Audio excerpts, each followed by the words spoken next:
Hi, I'm Andrew Torres, and this is Naked Mormonism. I pledge my life, all that I may have. I will strive to the utmost of my ability to be what you would want me to be. It's time to find the truth. And having set our hand to the plow, we will never look back until this work is finished. Where is the church going? I have faith that the Constitution will be saved as prophesied by Joseph Smith. But it will not be saved in Washington. It will be saved by enlightened members of this church. The explicit tag is there for a reason, so if you get offended at what's said, it's not for you. But most importantly, may you ponder the truths you've heard. May they help you become even better than you were. Skepticize everything.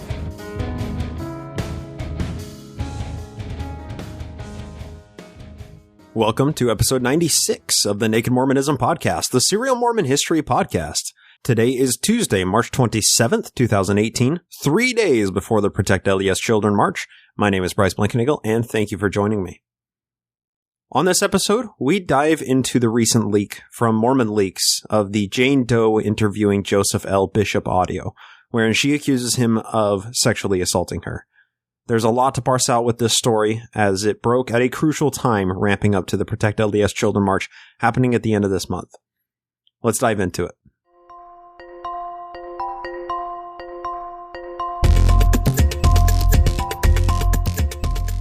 For this episode, I had initially hoped to get Ryan and Ethan of Mormon Leaks onto the show to talk about this story, but once I started digging into everything, I realized that the subject is simply too large for three people to get through.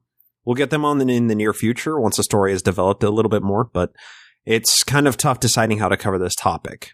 Would it be better to split it up over a multi-part series, or just to have one motherload episode for people to listen to at their leisure? I've opted for the latter. This episode is massive, and there's a ton of information to get through, but it seems important enough to have all in one consolidated location, and with the Protect LDS Children March coming up in a few days after this airs, the timing couldn't be better to dive into this. You may have to get through this in a couple of sittings, but I hope that you'll consume it prior to the March.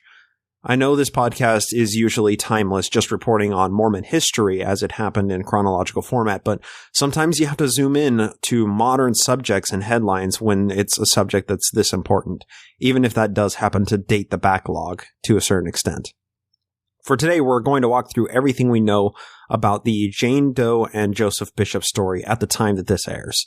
The story is constantly developing, and it will be interesting to see what happens in the coming weeks. The dust has yet to settle, but we're going to see what sense we can make of the story as it stands right now. Before we broach the subject, it's necessary to set the stage in order to have a healthy conversation about this incredibly controversial subject. Everything in this episode falls under an umbrella, allegedly. The most important takeaway from the leak we'll be discussing is that there's an active investigation going on into the contents of the leak, and until a ruling or a settlement is reached, these are all allegations.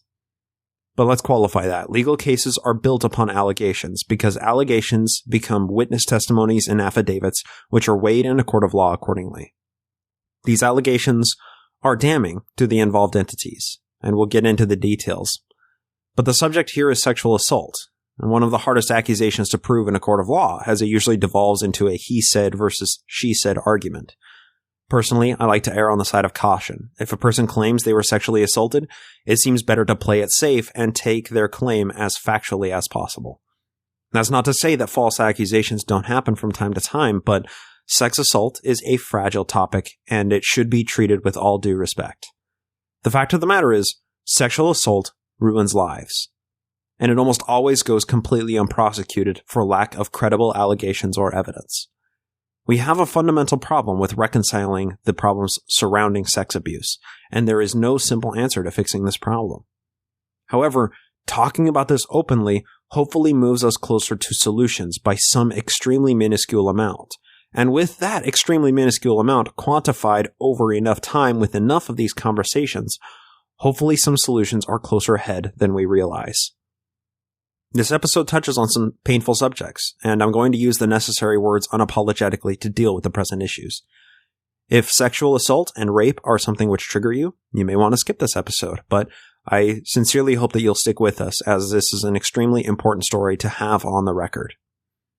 Now for how we're going to structure this. We'll start out with what we know of the involved individuals from all of the publicly available information. We're going to construct a chronological timeline. Then we'll do a play-by-play commentary of the leaked audio. The recording is 2 hours and 44 minutes, and it's chock full of information that many media outlets have yet to pick up on. We'll discuss it in detail, and I'm going to play some clips with the consent of the Mormon Leaks team. Hopefully, by the end of this episode, we'll have a one-stop resource to get the story from top to bottom in proper context.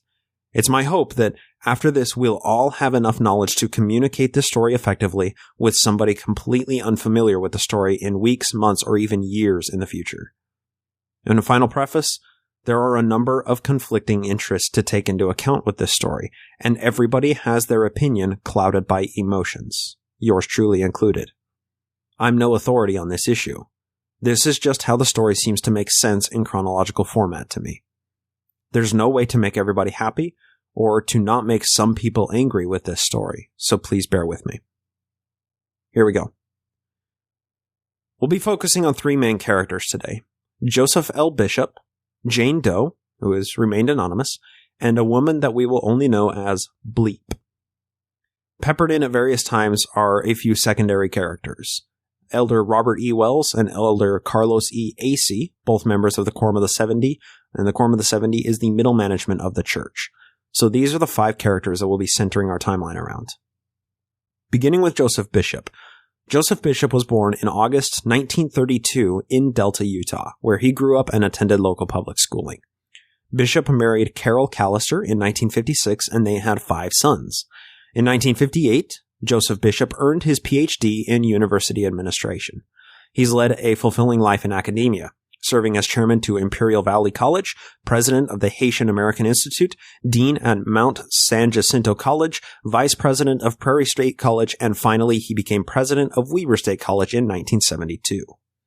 As Joseph Bishop was advancing through his young professional career, Jane Doe was born in 1962. As she has remained anonymous throughout the development of the story at the time being, the only aspect of her personal history known to the public is that she grew up in a household with a sexually abusive stepfather, and this detail is extremely relevant to understand moving forward. Back to Joseph Bishop. He was called to be a mission president in the Argentina Buenos Aires North mission in 1979. He served in this office until 1982. According to the leaked audio, Bishop wasn't happy in his position as mission president in Argentina, and we'll discuss possible reasons why when we discuss the actual audio.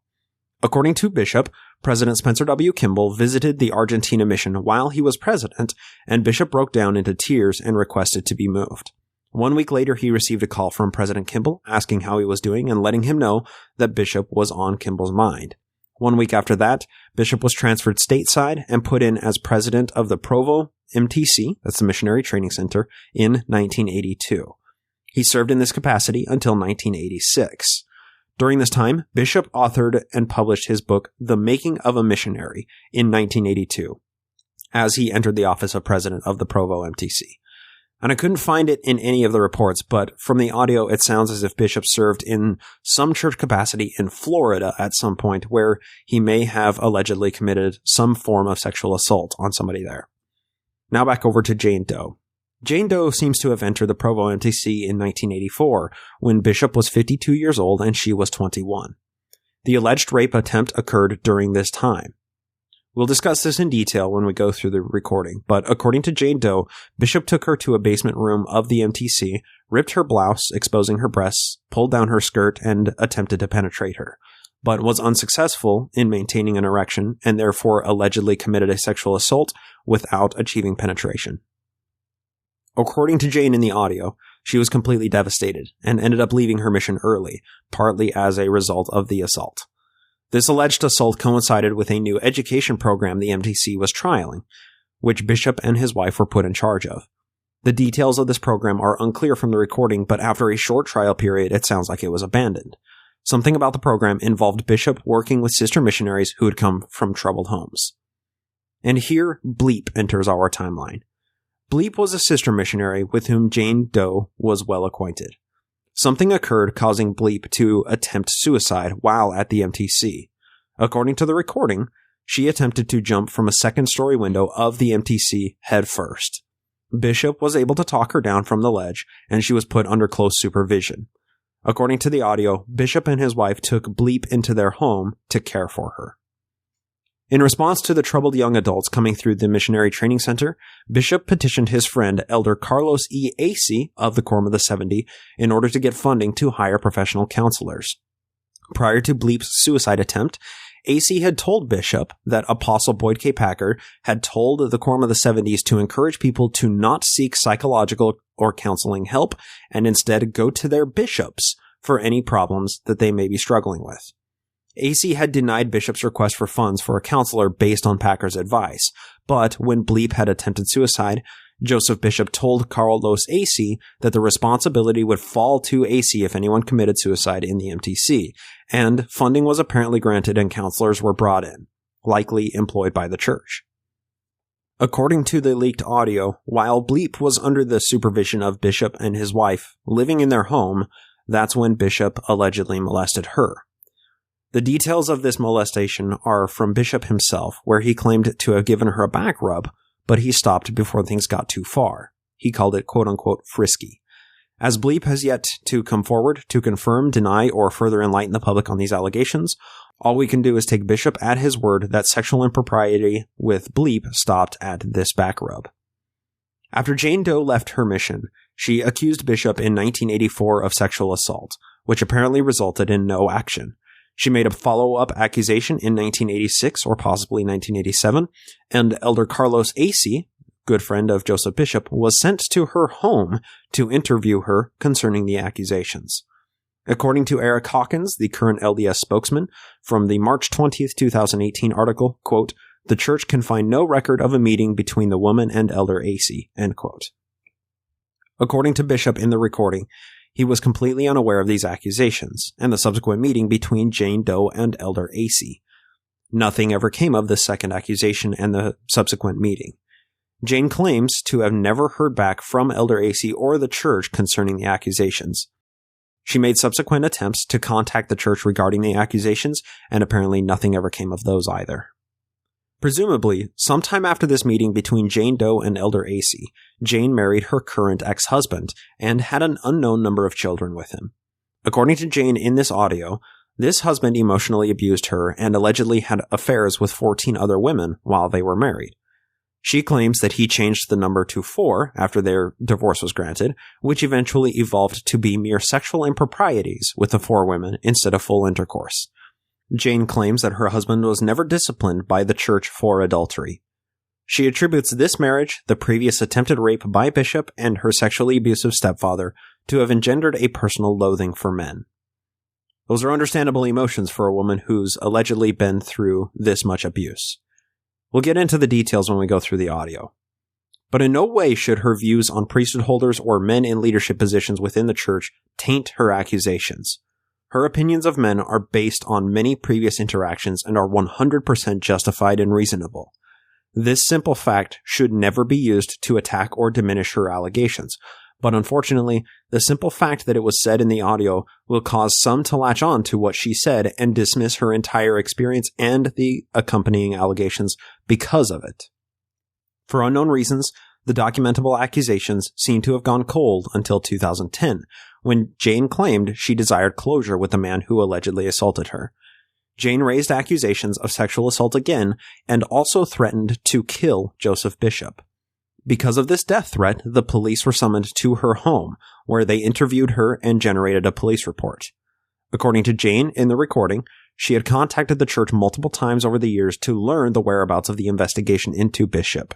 She wanted to know if he had denied it or if he'd been disciplined, etc., but the church told her that she was not entitled to that information and that they were unwilling to help her.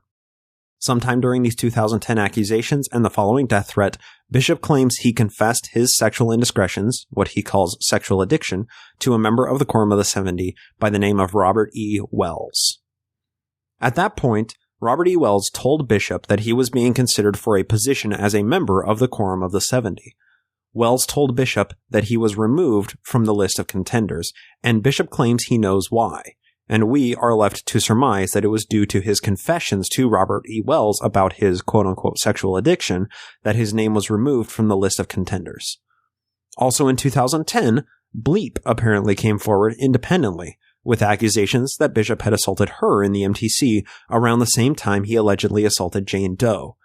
From a March 23, 2018 Deseret News article by Tad Walsh, who's been covering the story since it broke, quote, "The church statement said, 'We are aware of one other woman who was referenced in the December recording,' that is Bleep, 'who informed her local ecclesiastical leaders that she was sexually abused by Joseph Bishop while he served as president of the Missionary Training Center. When she reported the alleged abuse to her local church leaders in 2010, they provided emotional support as well as professional counseling services.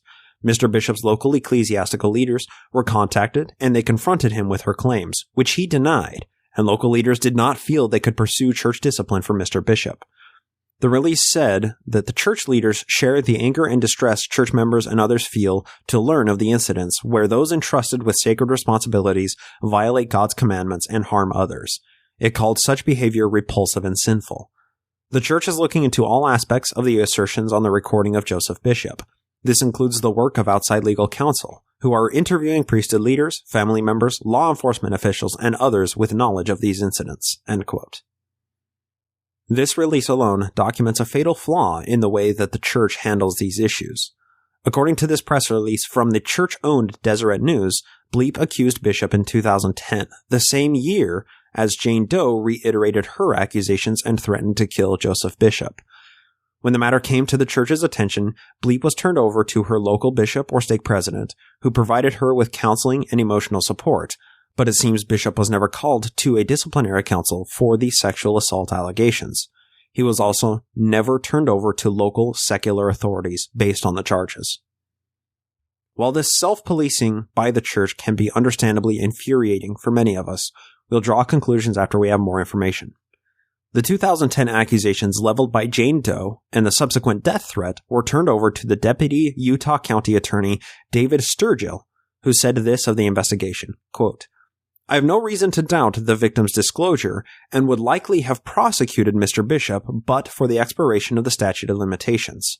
End quote. The Deseret News article concludes with the following, "The statute of limitations for rape expires after 4 years." End quote. Now, it's unclear whether this assertion was based on old precedent, or whether it was a misunderstanding by Tad Walsh, or if it was deliberate obfuscation. Regardless, the assertion published by the Deseret News is wrong. The current Utah Code concerning statute of limitations states the following in Section 76-1-301, subtitled Offenses for which prosecution may be commenced at any time. At any time is the important phrase. Subsection 2A, capital felony, B, aggravated murder, C, murder, and down to H is rape, I, rape of a child, and J, object rape, and it continues after that. So it's unclear what precedent the deputy Utah attorney was using to claim that Jane Doe's statute of limitations had run out. It may have been due to the detail in Jane Doe's recording that Bishop merely assaulted her, but didn't achieve penetration, which therefore doesn't qualify as rape, legally speaking. From the press releases and the redacted police report, it's unclear how the assertion was justified. The 2010 accusations by Jane Doe and Bleep and the following police investigation into the death threat never went anywhere after 2010. According to the interview audio, Bishop was never made aware of Jane Doe threatening his life. Fast forward to 2012, no follow-up accusations seem to have arisen in the interim 2 years between 2010 and 2012. Joseph Bishop published his book, Peace Be Unto Thy Soul.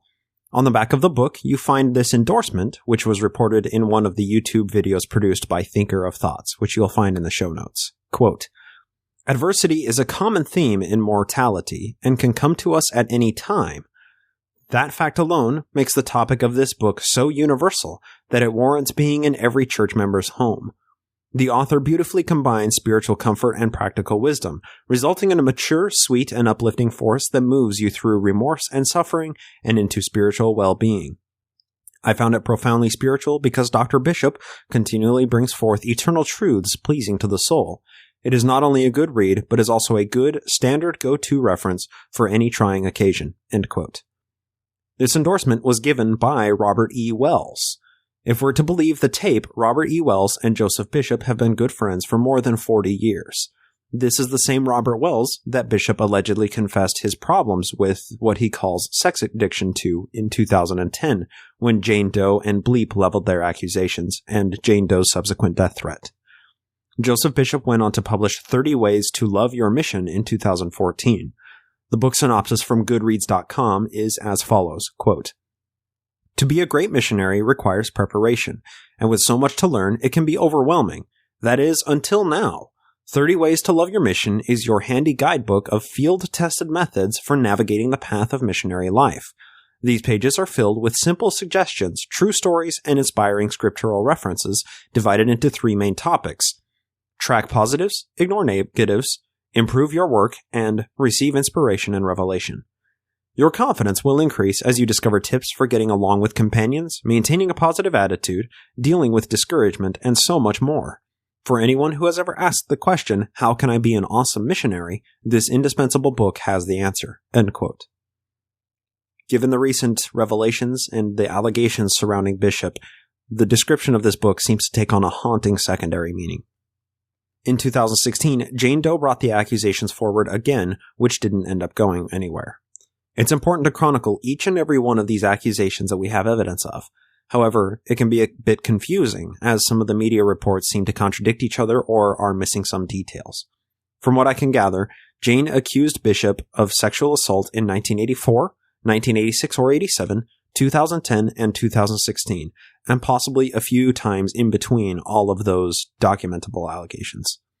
Each time these accusations were handled by the church or directly dealt with by Elder Wells or Elder Acey, members of the Quorum of the 70, which is, once again, the middle management of the church.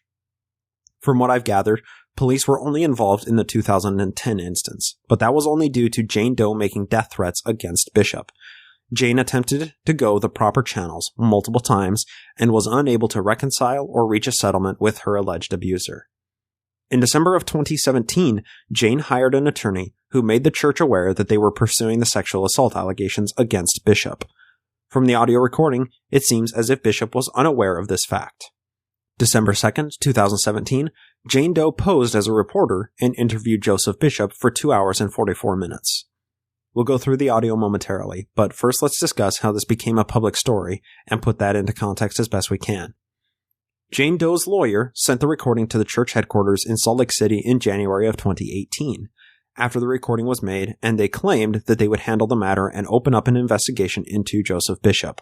According to the church's official statement, quote, "The matter resurfaced in 2016 when the same individual contacted a stake president in Pueblo, Colorado, and then again a few weeks ago in January 2018, when the church was contacted by a lawyer representing her. He provided a copy of a recording that she made of a conversation between her and 85-year-old Joseph Bishop in December 2017. Since that time, the church has engaged in an investigation of this individual's allegations. In the course of that investigation, both she and Mr. Bishop have been interviewed by outside legal counsel. Not surprisingly, the stories, timelines, and recollections of those involved are dramatically different. This woman reaffirmed her allegations, and Mr. Bishop has again denied them. We have no record of an interview between Elder Carlos E. Acey from 1926 to 1999 and this individual." End quote. According to its own statement, the church had a copy of the audio recording in early January 2018. Put a mental pin in the church having the leaked audio for just a minute. We'll pick up there momentarily.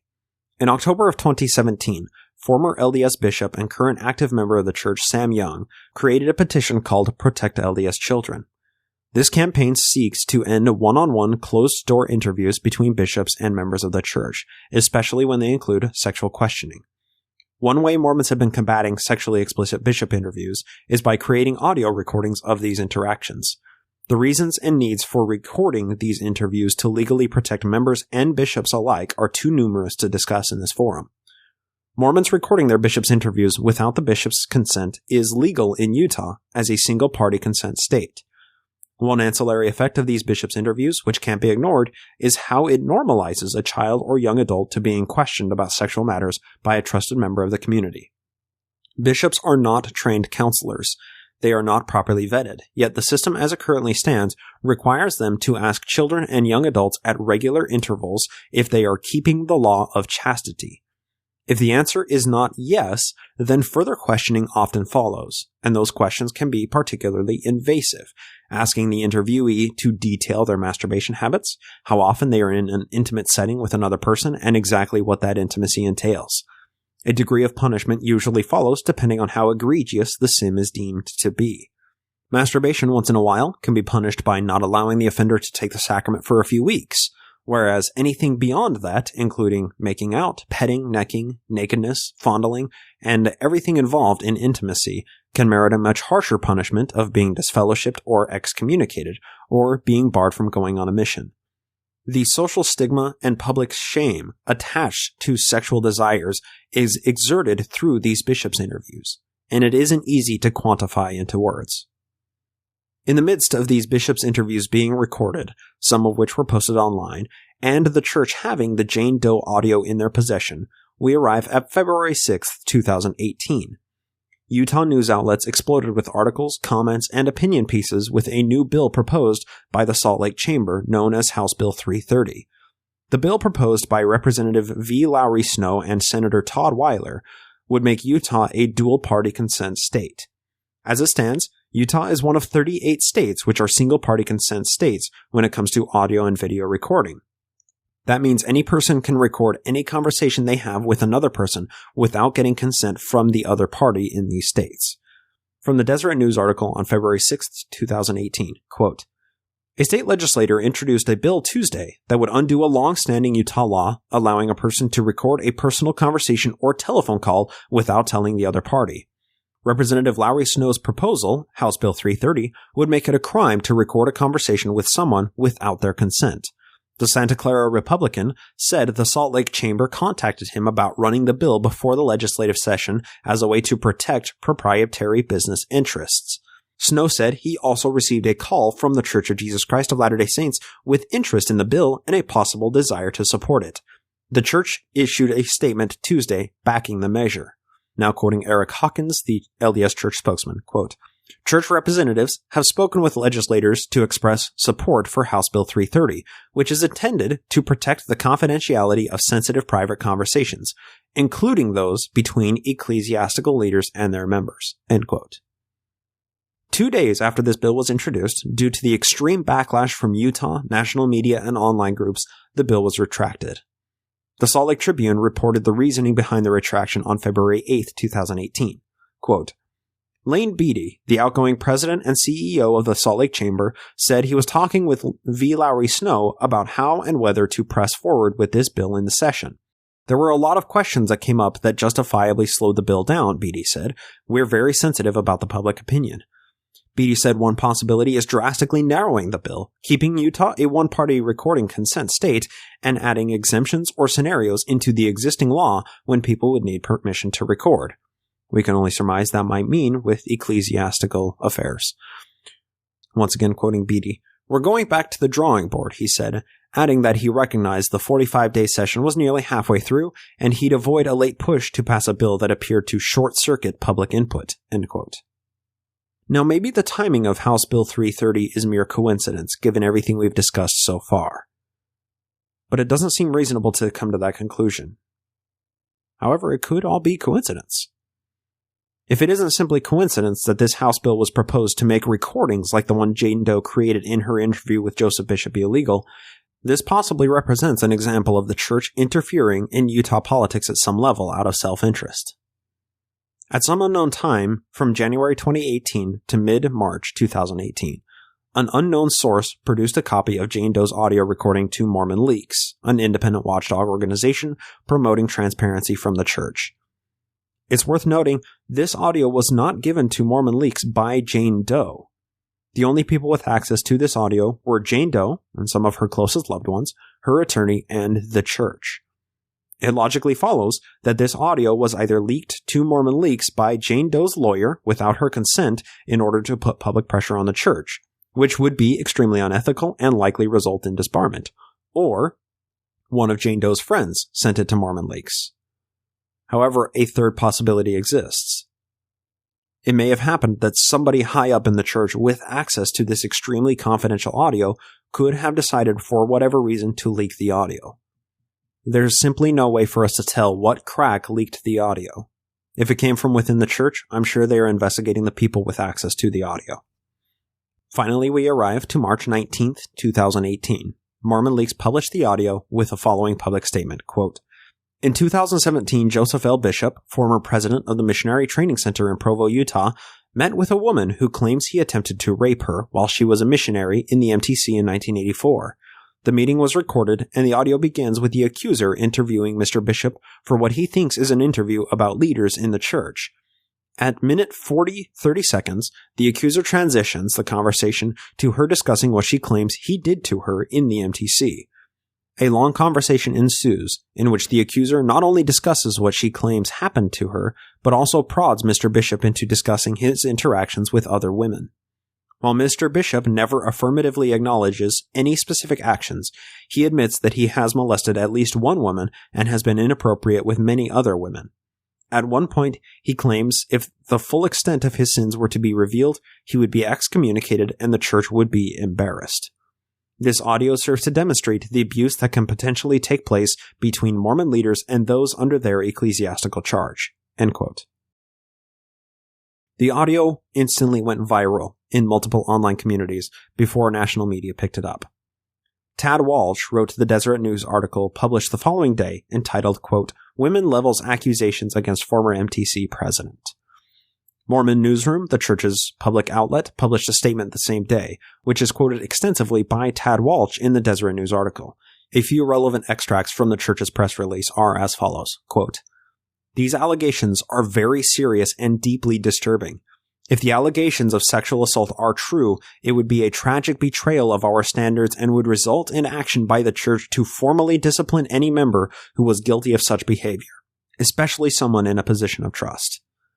This matter was brought to the attention of the church in 2010 when this former church member, who served briefly as a missionary in 1984, told leaders of the Pleasant Grove, Utah West Stake that she had been sexually assaulted by the president of the Provo Missionary Training Center, Joseph Bishop, 25 years earlier. They listened carefully to the claims being made, and then this was immediately reported to the Pleasant Grove Police Department, and the police interviewed her at the time. The church does not know what she said in that interview, but the church received no further communication from the police concerning the matter." End quote. It was a mere few hours after the story went public that Deseret Book and Siegel Book, both church publication outlets, pulled Bishop's books from their online bookshelves. His author pages have been taken down from both sites, and the public outcry in Amazon reviews of his books have taken the ratings from largely positive to barely 1 star. It's reasonable to assume that the people reviewing on Amazon in the wake of these allegations wish that they could give 0 stars to bring the rating even lower than it currently stands. In response to the public media attention, Mormon Leaks released the following statement on March 21st, 2 days after the audio went public. Quote, "Mormon Leaks deeply values the privacy of victims of sexual assault.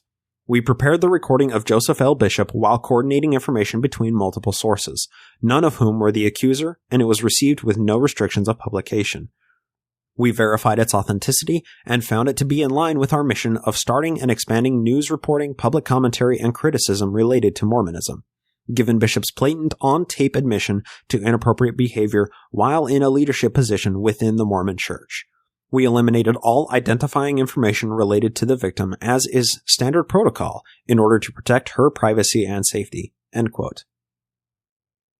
As media became aware of the 2010 police involvement, various journalists reached out to the Utah County Police Department in order to get a copy of the police report. The county initially released the report with all but a few select words redacted. The report was almost completely blacked out. Realizing this was an unacceptable version of the police report to release to the media, a few hours later they released the full report with only a few minor redactions.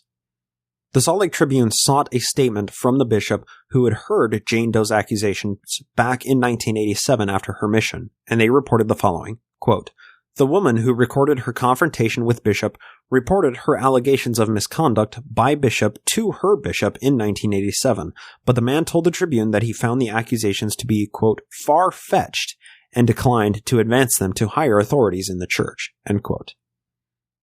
This explains why no further action was taken when the allegations first arose after Jane Doe returned from her mission. It seems her bishop made a judgment call and stopped any further investigation at that time because her claims were quote-unquote far-fetched. It is unclear why Jane waited until 2010 to pursue further accusations after being ignored in 1987. But personally, if I had to wage a guess, I would assume that Jane, in her mid-20s at the time, was a newlywed and raising a young family and didn't have the time or energy to pursue a battle she felt that she'd inevitably lose. Nothing conclusive had happened every time she leveled accusations in the 1980s. What reason did she have to believe that the continued pursuit would yield different results? That's merely my speculation. Take it for what it's worth. The story has since been picked up by the Associated Press and reprinted in the New York Times, Huffington Post, and multiple other major news outlets. It seems clear to me that whoever wrote the Associated Press article may not have listened to the entire 2-hour and 44-minute interview, as so many details are lacking in the majority of these national articles. The ethics of the Mormon Leaks team have come under fire for publishing the audio without the knowledge or consent of Jane Doe. People have claimed in various comment threads, including the ex-Mormon subreddit, that releasing this audio removed Jane Doe's leverage over the church to reach a settlement. In a legal sense, depending on what Jane is seeking, this is a relevant criticism, and we'll talk about that after we go through the audio. One crucial point of these allegations hinges on the existence of a room to which Bishop brought Jane Doe and committed the alleged rape. Now referred to in the media as a quote-unquote rape room, the existence of this room would surely provide much-needed evidence that Bishop had a room to conduct his sexual assaults. In the audio, Bishop clearly recalls the room to which he took Jane Doe and bleep where he committed his alleged sexual assaults. However, the existence of this room has been disputed. On March 22nd, 3 days after the audio was released, KUTV reported that an anonymous former MTC employee confirmed that the room indeed exists. The report reads in part, quote, "A former employee tells 2 News the LDS Missionary Training Center, MTC, had a room like the one described by a woman accusing a former mission president of sexual assault. The former employee, who asked not to be identified, says the room did have a bed, TV, and VHS player. Those details were key to the woman's story, first leaked by Mormon Leaks on Monday, but were contested by Joseph L. Bishop when he spoke to Brigham Young University police detectives last December. The former employee doesn't know the alleged victim, but recognizes her description of the unusual room in the basement of the MTC. The employee said the room was in an otherwise unfinished area in the lower junction part of the building. The area provided access to the building's water pipes, electrical lines, and tunnels connected to other campus structures. It was only accessible after passing through more than one locked door. The employee said the room itself had no windows but was fully furnished inside. The furnishings included a single bed, similar to those used in the MTC dorms, and a TV and VHS player on a mobile cart. 2 News was provided with an employment document which shows the employee worked for BYU shortly after the time Bishop served in the MTC. BYU students commonly work on site at the MTC. The former employee said they were told the room was, now quoting the employee, used by the previous MTC president as a place he would take naps and sometimes pray, and also watch Mormon Tabernacle Choir videos to help him relax. Based on the nature of the basement alone, it would be shocking for anyone to take a sister missionary down in that basement for any reason. It was very dirty, dusty, with water dripping, running down the walls. It was a very dark, dank, smelly place, the person told 2 News. That's why the fully built-out little room down there was so odd. It had nice floors, walls, ceilings, but no windows. It looked like almost any other training room in the MTC, with the exception of the bed, of course. It was just really odd and totally out of place. Back to the rest of the 2 News article. The former employee told 2 News that they felt compelled to share their experience after hearing Bishop's accuser's story. They said, quote, "There is no earthly reason she should have known that room existed, and no reason anyone should have been in the room alone with her," end quote. The person who reported this to KUTV has remained anonymous for understandable reasons, but this report is crucial to adding credibility to Jane Doe's allegations. If Bishop does indeed fit the mold of sexual predator as he admits in the audio, a room like this would have been logistically necessary for him to commit his sexual assaults.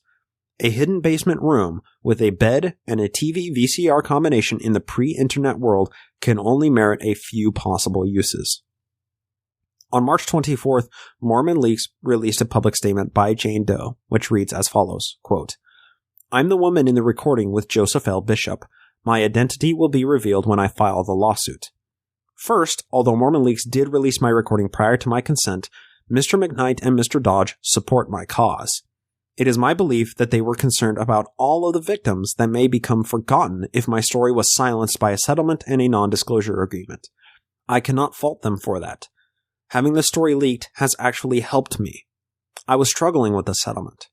Part of me wanted to take it, and part of me didn't. They made it easy for me. I didn't have to choose. Some stated that I am heroic and brave. I am neither of those things. I interviewed my rapist because I was pissed off. The church told me I wasn't entitled to know what action, if any, had been taken in my reporting his raping me to several church leaders for 30 years. I was fed up. It was neither brave nor heroic. Part of me wanted this to go away quietly, and a bigger part of me wanted to scream from the top of the mountain what he did to me. Now I get to scream. Even if the leak of the recording was prior to my consent, I do not agree that these men are victimizing me. I don't think they would have released the recording without giving it serious thought and weighing the consequences heavily. I look forward to sharing more of my story in the coming weeks." End quote. And I think we are all looking forward to Jane Doe sharing more of her story in the coming weeks. This story is constantly evolving and expanding. Hopefully all of us are caught up on the timeline of Jane Doe, Joseph Bishop, and the multiple instances where Jane attempted to go through the proper channels to seek justice for the alleged rape. One thing we can't escape throughout the past 33 years since Jane was assaulted is that she allegedly brought these accusations to her local church authorities multiple times. And every single time she did, the issue was never resolved, and she was purportedly completely shut down by the church anytime she sought answers concerning the investigation into Bishop. The audio makes it abundantly clear that Bishop was likely insulated from every accusation leveled against him. It seems as if this recording is the first time he was made aware that anybody was bringing up charges against him. Joseph Bishop himself has yet to address the public. He's 85 years old, but as you'll hear in the audio momentarily, he appears to be completely cogent and his mental faculties seem sharp. However, his son, Greg Bishop, released a public statement addressing the audio, which reads in part, quote, "Joseph Bishop's attorney and son, Greg Bishop, provided 2 News with his own reasons for doubting the woman's story. Bishop provided 2 News with a list of nearly 24 incidents, stating the same woman made false accusations against individuals and companies. Those incidents include allegedly false allegations of rape, planted evidence, and personal injury. Some of those claims included documentation. Others did not. Idaho attorney Craig Vernon represents Bishop's accuser. He tells 2 News that while his client has actions in her life, quote, she wishes she could take back, end quote, many of the claims are not true, and that Bishop's family is, quote, running a smear campaign, end quote, to discredit her. Quote, the tape speaks for itself, Vernon said. Back to 2 News.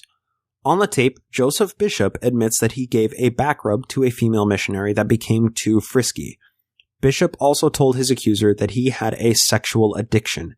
He goes on to say he would sometimes counsel victims of sexual abuse in his role as mission president, but because he was not strong, he considered himself, quote, the last person who should have been in that position, end quote. He also worried about excommunication from the church because of his actions.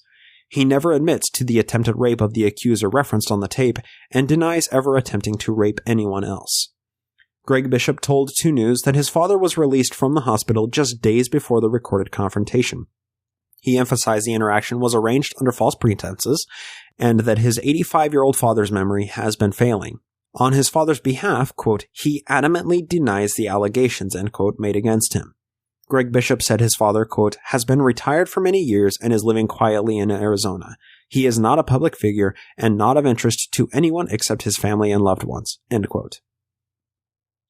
The allegations Greg Bishop leveled against Jane Doe, that she has possibly accused 24 other men for similar actions, have not been substantiated to the public beyond what 2 News has reported in that article.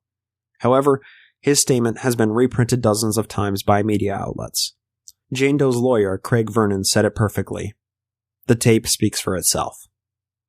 In addition to all of this, following up on a lead initially raised in the ex-Mormon subreddit, on the 25th of March 2018, John DeLynn with Mormon Stories reported on another set of allegations surrounding another former bishop tied to the MTC. This man, Dr. Richard Sampson, may have sexually abused missionaries while serving as a doctor for the MTC. There will be no end to these stories cropping up unless some systematic reforms take place immediately. So that catches us up to the story as of March 26th, 2018. And now comes the time when we're going to deconstruct the actual audio, play by play, and see what we can take from it. My examination of the audio is far from exhaustive. By doing this exercise, I merely hope you'll understand the content of the audio if you choose not to listen to it for yourself. I will strongly recommend that you do listen to it on MormonLeaks.io, so you can get a full understanding of the content. However, if you can't spare the 2 hours and 44 minutes, it's my hope that this examination will suffice to inform you. The interview begins with proper salutations. Jane Doe operates for the first 40 minutes under the guise of being a reporter, claiming to be writing stories about mission presidents. It's abundantly clear that Bishop had no idea who she was before the 41-minute mark. The information at the beginning isn't terribly relevant, so we won't discuss it. Instead, we'll pick up right where she alleges that Bishop raped her. With permission from the Mormon Leaks team, I'll be playing a number of clips. We'll begin with this clip when the interview completely shifts. It'll be one of the longest clips that we listen to, but hang in there with me because the information is extremely relevant. Just as a preface, the audio quality is terrible, but I'm not cleaning it up or editing it or doing anything to the audio in order to keep it in its pure form. You're going to hear silences where redactions of names and places have taken place, and occasionally there will be a bleep in the audio, which denotes the woman that we've come to know as Bleep in this timeline. So please bear with me. This clip is just over 5 minutes long, but it contains so much relevant information. It begins with Jane telling Bishop that she's been working in addiction therapy. Then she goes on to accuse him of assaulting her. Then she tells Bishop that she told Elder AC of what Bishop had done to her. Bishop says he was never disciplined, and then he gives Jane an apology. After that, she provides the details of what happened in the basement room of the MTC. Trigger warning. This contains details of rape, and this next 5 minutes may be hard for some of us to get through. I was at the MTC in 84, and you were my mission president. No wonder you're so talented. Is that why? Is that right? So, the last several years I've worked as an addiction specialist. As a what specialist? Addiction. Oh, have you? Yeah, I worked in court for a number of years, mostly getting people with drug and alcohol addiction issues to treatment.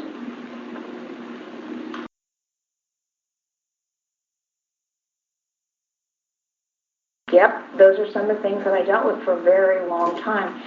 Some of the things that I understood or that I came to learn about that is addiction is a disease.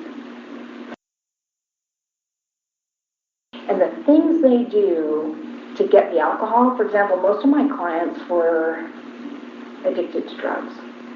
The ones who were really guilty of shoplifting took high doses of Xanax.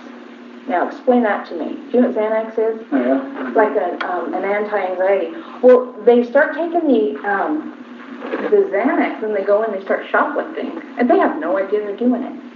I don't know why. But every time I go to court and the judge would say, hey, could you come up here? Can you do an assessment on this guy?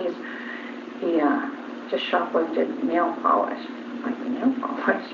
I talked to him and he'd say, well, I don't know, I didn't mean it. Well, why did you steal nail polish of all things? I don't know. What were you taking? Xanax? Okay. So anyway, we've got a lot of people to treatments.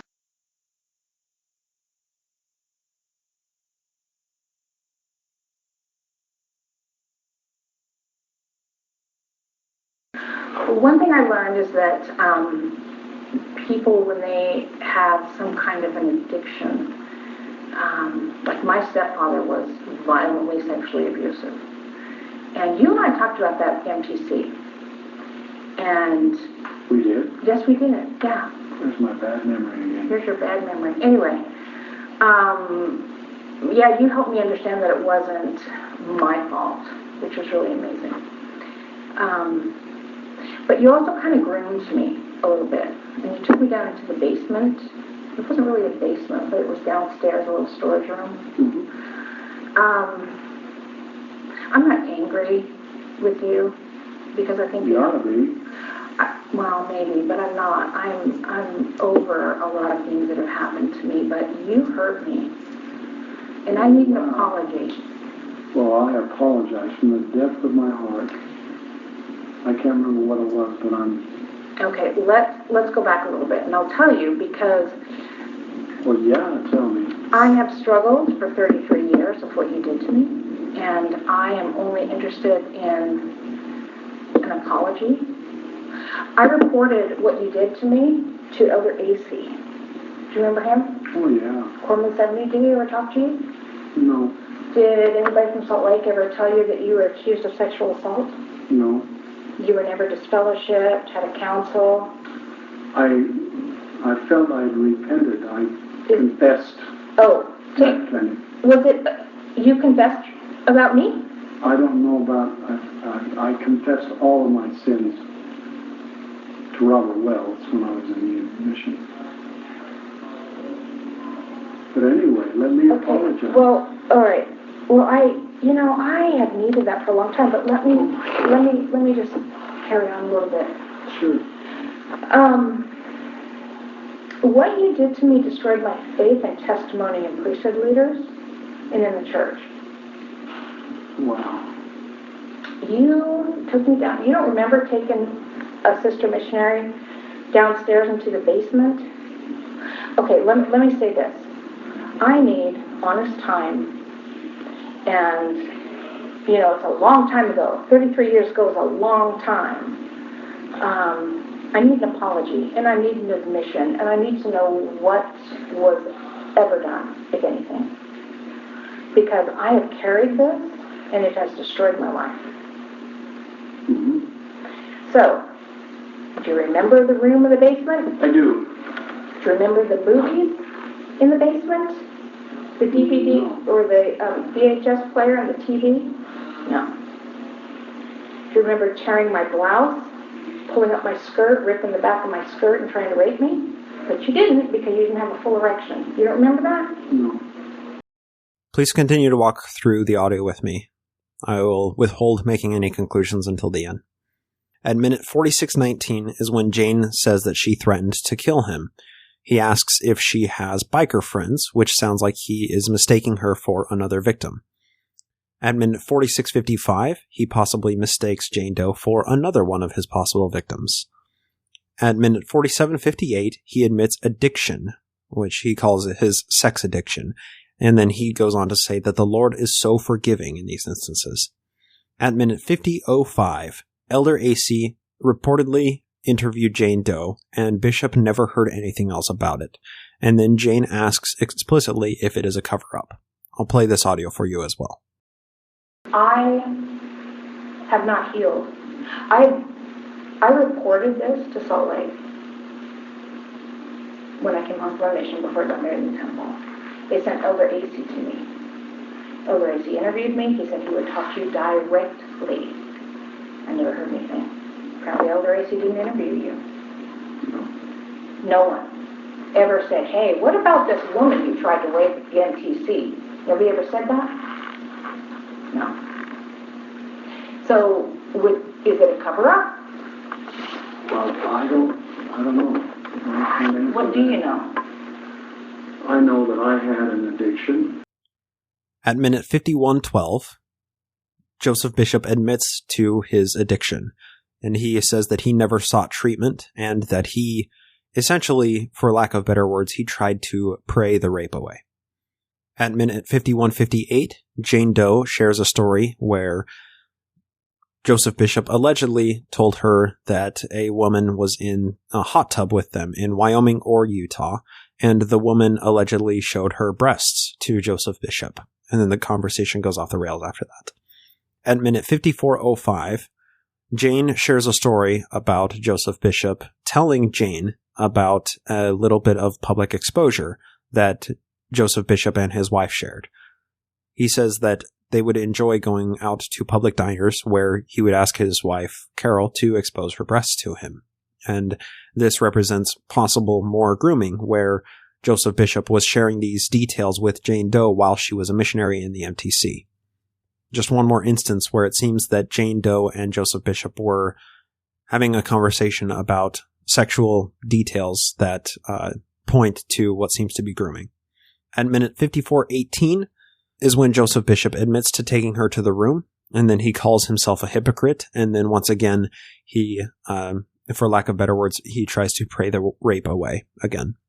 At minute 55:33, Jane asks how many women that he has assaulted or molested in some way.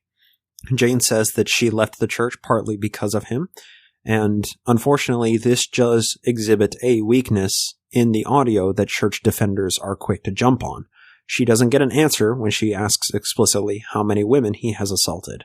Then she shares a story of her sexually abusive stepfather, and then Bishop, quote-unquote, conveniently doesn't remember raping her. At minute 57:24, Joseph Bishop admits to 2 sexual assaults, and then he admits to a 3rd while he was a bishop. And we'll play this audio as well. So did you, when you talked to Brother Wells and you repented, did you talk about this? Yes. You talked about what you did with me and other women? Yes. How many other women are there? It's not that there's so many other women. It's just the few that were there, few. I remember one when I was in the bishopric. Oh, yeah. Yeah. That was so long before you were a missionary, mission president. That was. Oh my God. And I remember you. At minute 58:03, Joseph Bishop admits to grooming and molesting women. He calls Bleep by name. He tells of grooming details in these interviews with Bleep and with Jane, and then he says that he, quote-unquote, has a thing with Brother AC. No more details are explored with what this thing is. At minute 59:35, Bishop says that he shouldn't have been put in the positions that he was given because of his quote-unquote sexual addiction. At 1 hour and 31 seconds, Joseph Bishop asks for money for counselors of these sex abuse victims. This is when Elder AC denies the increase in funding because of Packer's speech where he said that people need to go to bishops instead of to counselors or psychologists, and AC went with Packer's advice.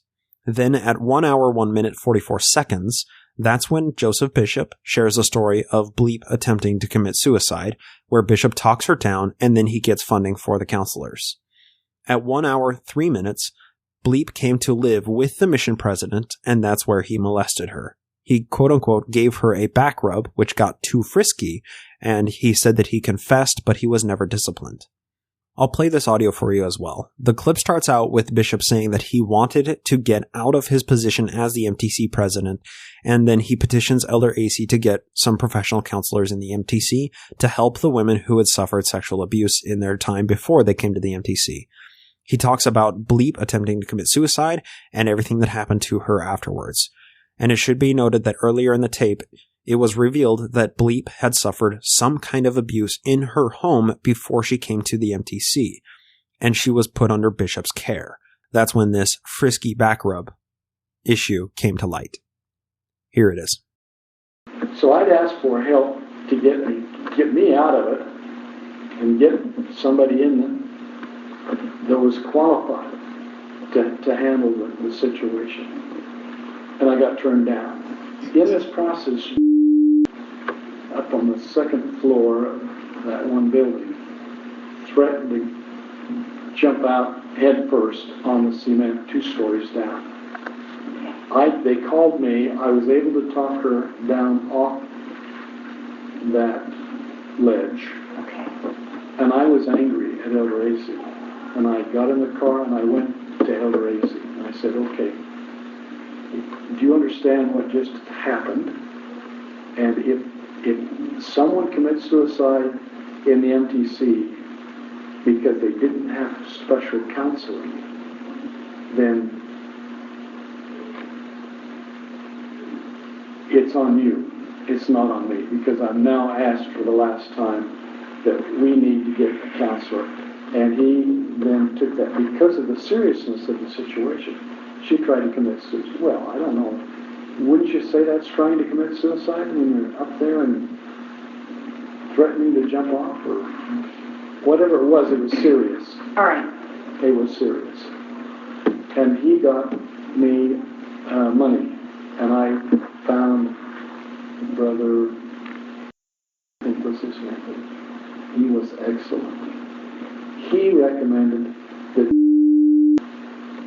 not go on the mission, but work there in the MTC, and she ended up living with us. Well, when did you molest her? When she was living with us. Oh, God. I want to tell you about this. Please do. Because I felt, well, have you came in and she wanted her back rubbed. And I rubbed her back. And that got too much. Yeah. Christy. And that's all that ever happened with but then we, I must have, that was hard on too. So, did your wife know? No. You were never called into a church council, church court, even after you confessed to Elder Wells? There was never a disfellowshipment, nothing? No, I had confessed all those things before Elder Wells, but wanted to redo it. My struggle to make sure that everything was taken care of. And transparent. Yeah. At 1 hour, 4 minutes, 30 seconds, Jane contacted the church, and she got no response. She contacted her stake president with no response. But then she does go on to condone Joseph Bishop's honesty in the information that is shared in this interview. At 1 hour, 5 minutes, 24, he mistakes her for another possible victim within the MTC, where he may have assaulted somebody else. At 1 hour, 6 minutes, 8 seconds, Joseph Bishop essentially wants absolution before his death. He says that he tries to keep himself in safe situations now. At 1 hour, 6 minutes, 57, Jane relates when she had an out-of-body experience at a very young age, where she feels the pain of her sexually abusive stepfather. And she says explicitly that she would rather be herself than Bishop. And we'll talk about this clip in a little while. At 1 hour, 9 minutes, 42, we're going to listen to this clip. It's where Bishop admits that he would be the Harvey Weinstein of the Mormon Church, and that has all sorts of implied meanings.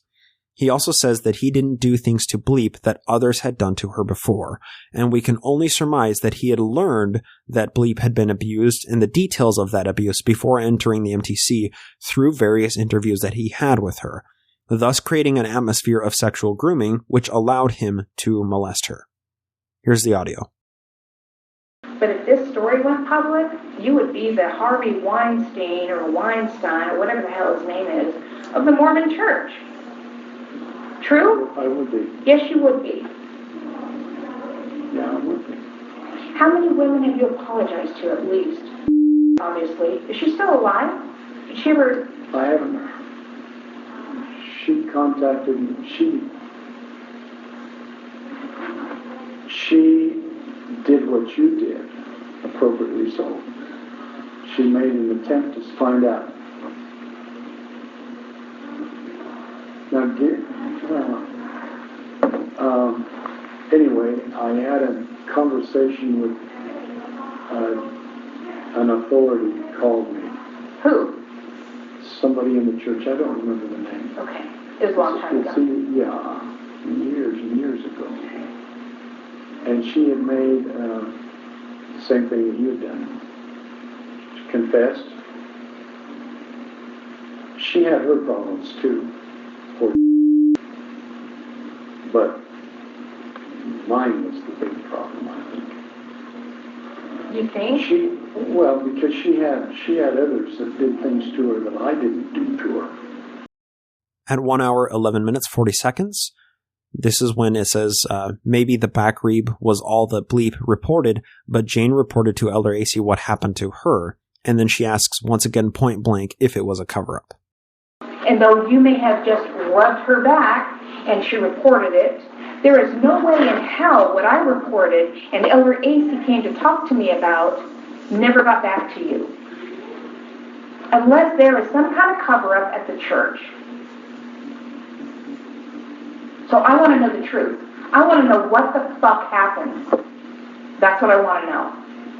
And I need an answer, and I need an answer today. I can only surmise, but I surmise with you. I don't know if the word cover-up is the right word.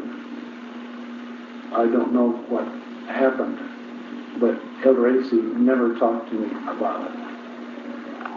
That's the truth. At 1 hour, 12 minutes, 36, she says, quote, "You have no fucking idea the pain you've caused me and other women," end quote. He says that he has an addiction, but that he was never turned down in a calling where he'd have opportunities to molest people again.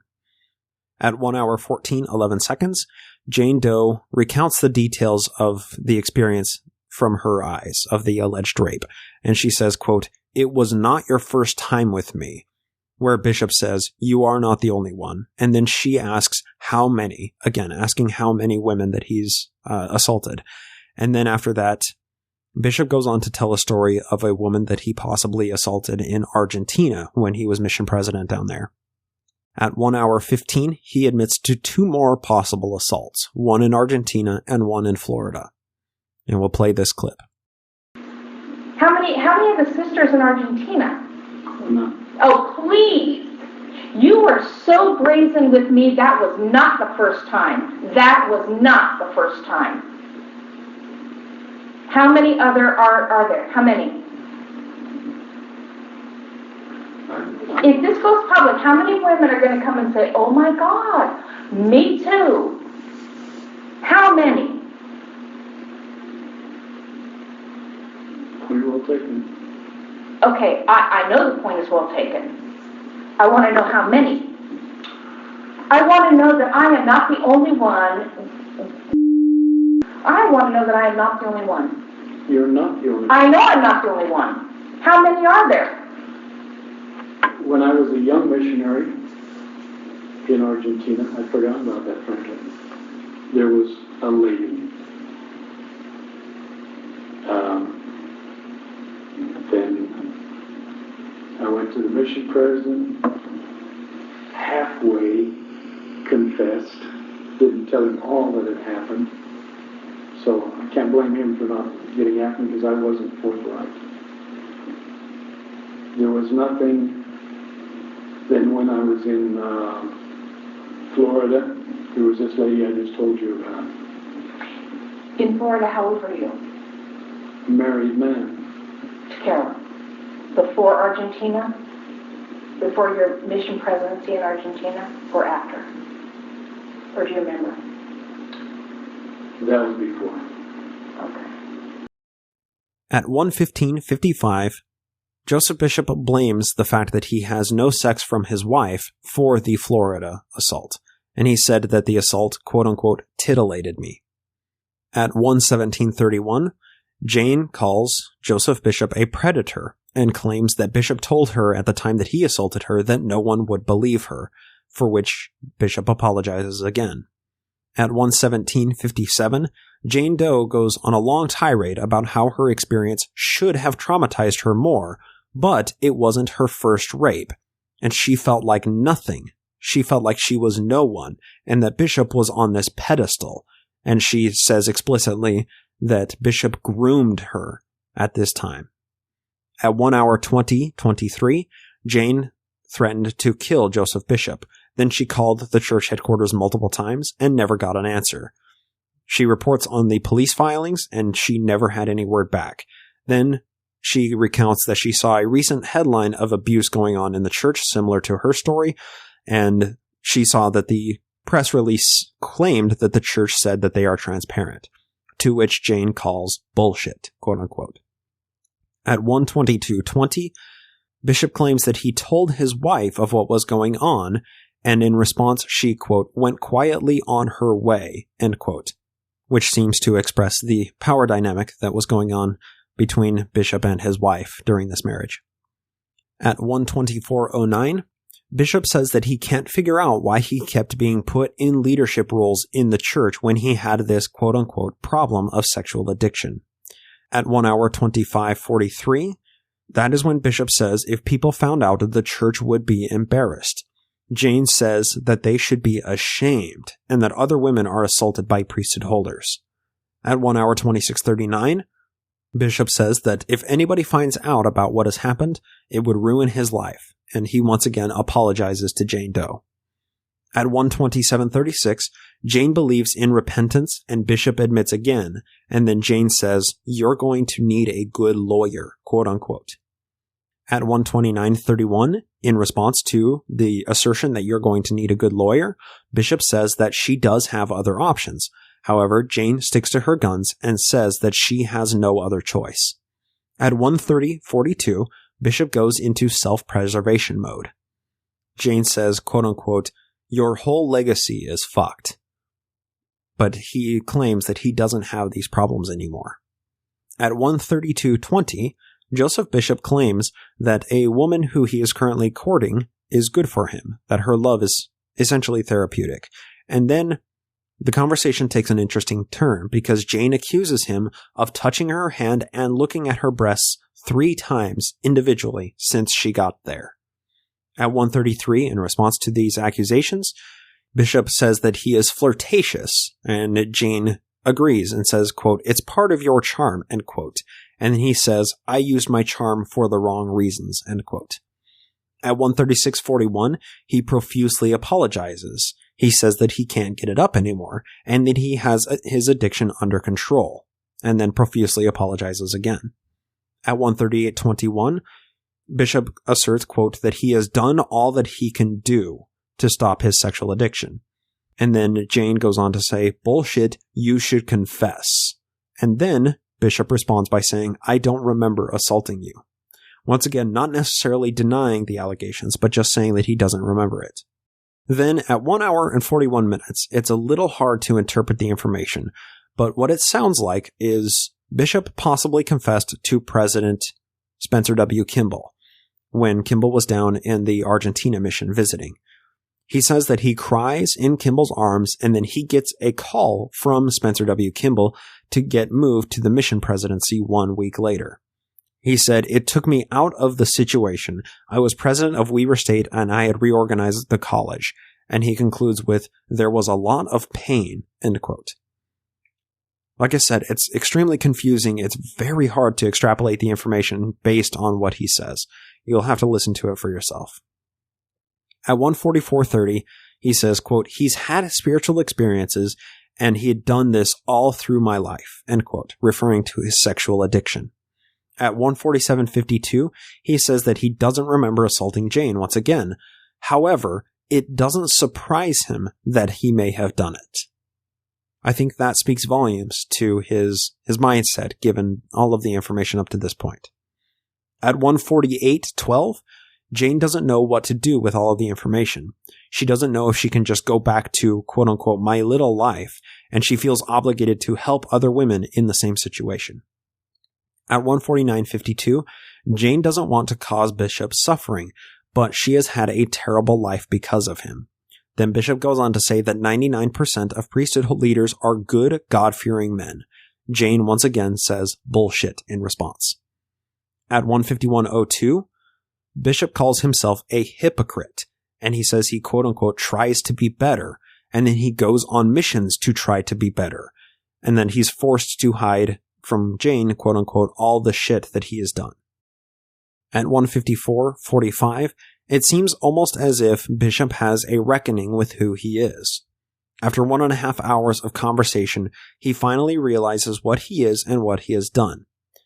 And it seems abundantly clear that Bishop has never been confronted by a victim before to see the damage that he had caused. It's clear from the perspective and from the language that Bishop uses that his sexual addiction, as he terms it, has always been about him in his mind, and that the sinning he was done was just doing damage to his own salvation. It seems as if he never took into account the damage that he may have been causing other people. At 1:57:33, Jane tells a story of her husband getting the same pass after he had cheated on her. Her husband supposedly was never punished for adultery during their marriage. She goes on to say that she's been so horrifically damaged by her childhood and that Bishop only exacerbated early damage, and likely this damage catalyzed more significant damage throughout the rest of her life. At 2 hours even, Bishop says that he is getting better now and that the love he's experiencing from his new girlfriend is helping. In response, Jane says, quote, "That is the biggest crock of shit I have ever heard," end quote. At 2 hours, 1 minute, 24 seconds, there's an awkward shift, because in the middle of something that Jane is saying, she stops immediately in the middle of a sentence, and there's a super awkward pause, and Bishop says, "No, I'm just gazing," in response to, I assume, her body language in reaction to what was going on. And it seems reasonable to assume that if Jane was accusing him prior to this time that he had looked at her breasts and touched her hand 3 times during the time that she was sitting there, this may have been a 4th time that he was staring at her breasts, which explains the super awkward pause. But there's no way to tell. This is not video, it is just purely audio. It's just extremely awkward. At 2 hours, 3 minutes, Jane says that Bishop doesn't deserve a good legacy. And Bishop says that if these allegations come forward, it would destroy his family. The next clip comes from 2 hours and 4 minutes and 10 seconds. And this is just a really solid summary, and it's kind of a long clip, but it's a summary of how the church handles these issues internally and is able to effectively sweep problems like what Bishop created underneath the rug. And it's kind of long, but it perfectly captures everything we've talked about up to this point. Because I made this decision to come the day I called you. Really? Yes, I did. I just got fed up. I am fed up. Not one state president has responded to me. I made a threat against your life in 2010. They still wouldn't respond to me. I've carried this around for 33 years and I'm done. I'm done. And not only am I done, there are a lot of women out there who are probably done as well. If my state president had been able to come back to me and say, you know what, let me just tell you, there was a council, and that's all I can tell you, I would have been relieved. But there wasn't even a fucking council. Nobody ever came to you and said, hey, this missionary that was a missionary while you were president of the MTC, up there on your pedestal, has accused you of trying to rape her. What do you say to that? Not true, or yeah, I did, or no, nobody even came to you. And that, to me, is a bigger problem, a much bigger problem. Because that means there are a lot of women around the world, not just here, that are reporting to Salt Lake saying, hey, my bishop, my state president, my whomever has done this or this, and it gets swept under the rug. Well, is that appropriate? I mean, this is the end of days. This is the last days. We are coming to the end of the world. I've been very close to my end several times. But if I died today, you'd be fine. I am fine. I have little sins. I have a little of this, a little of that. I don't have anything grievous. I don't have anything weighing me down. My life is completely open and transparent. If you like me, great. You don't, I don't care. This is who I am. You either like it or you don't. I'm okay with either way. I'm very transparent. These are the things that have happened to me, although I very rarely talk about you. And I rarely have talked about you to any degree because I've been worried about people's testimonies.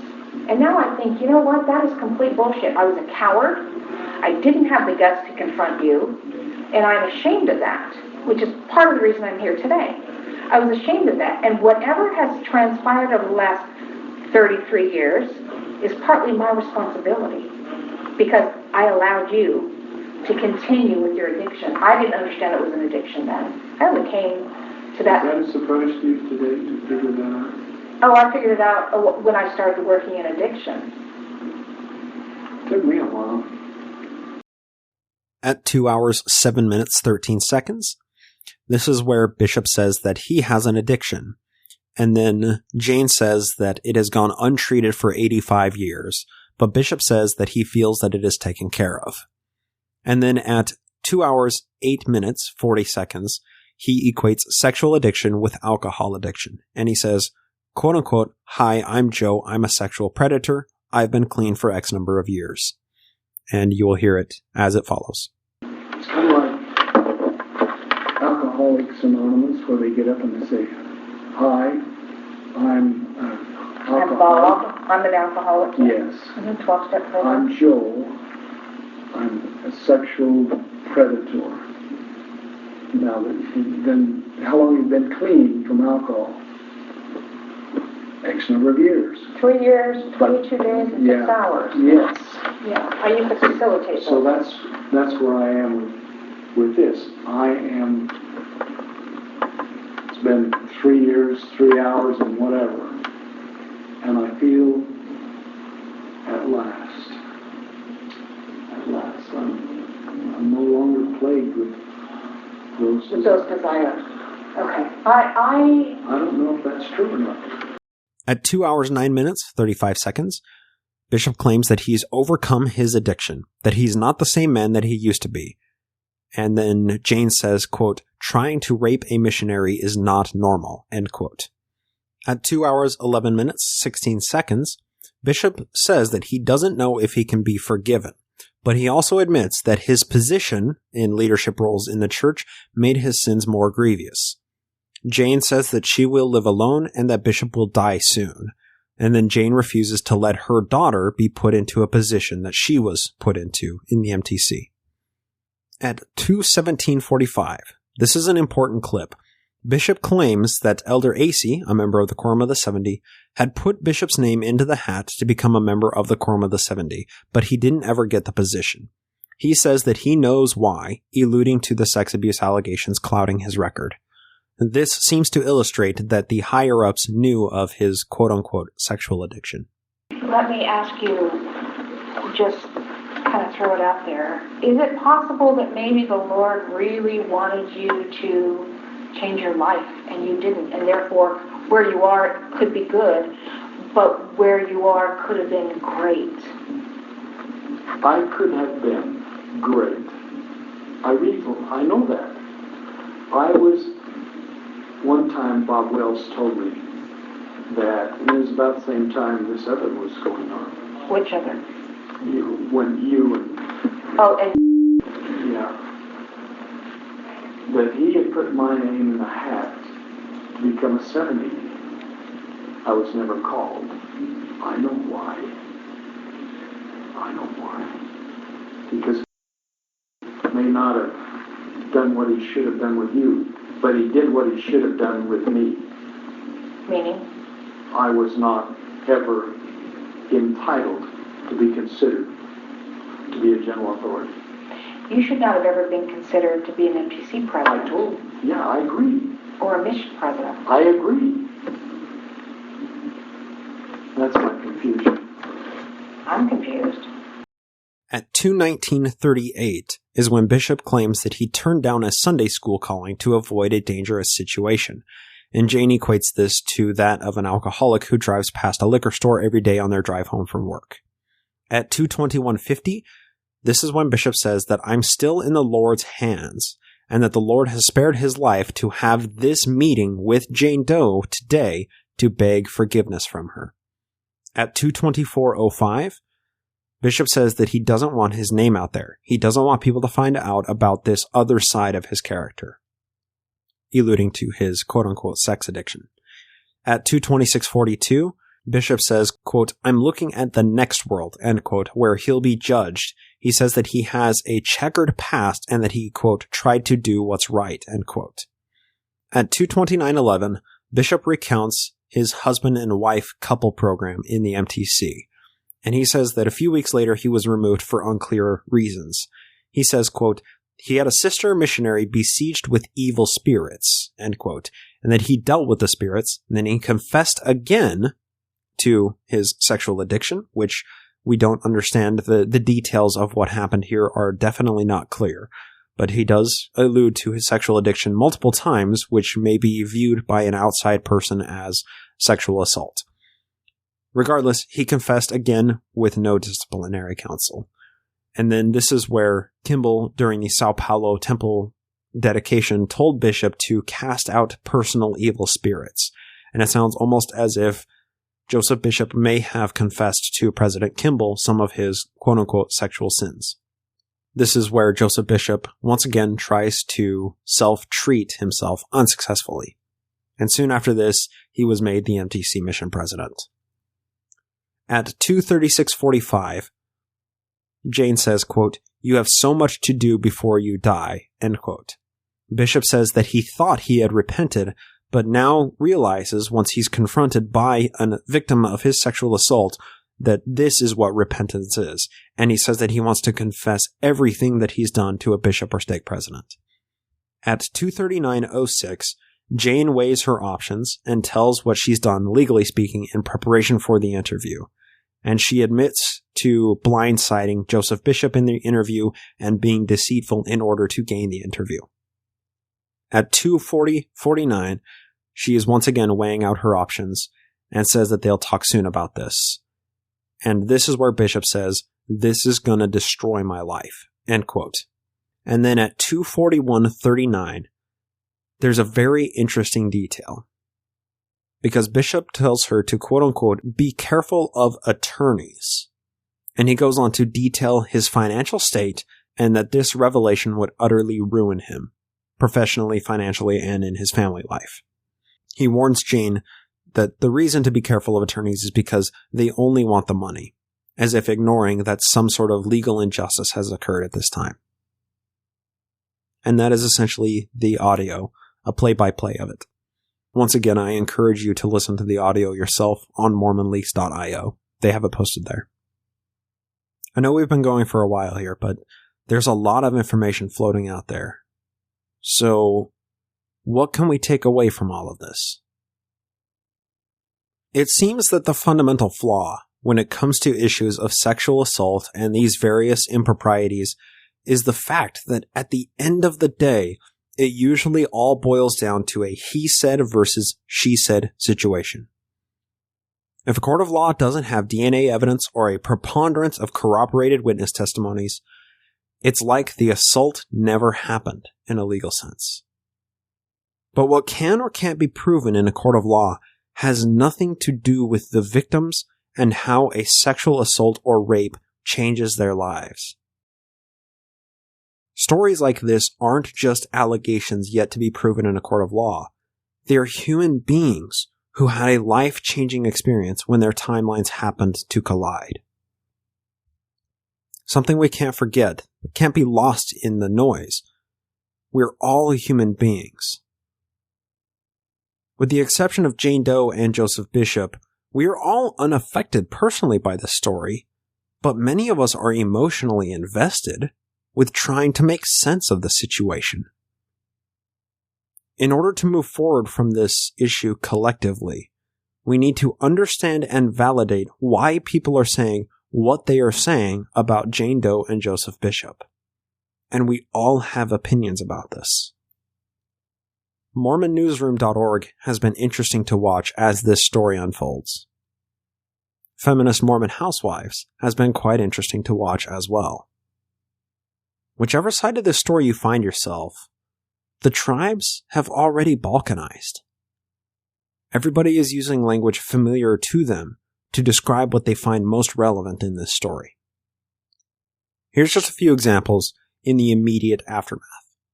This is from the Mormon Newsroom. You may recognize some of these quotes from earlier in the story. Quote, "This matter was brought to the attention of the church in 2010 when this former church member who briefly served as a missionary in 1984.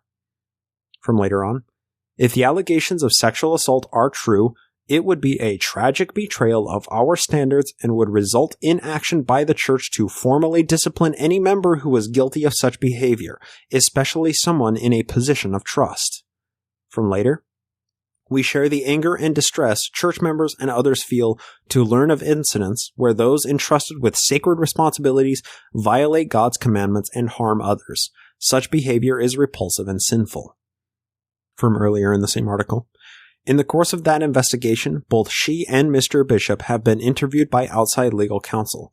Not surprisingly, the stories, timelines, and recollections of those involved are dramatically different. End quote.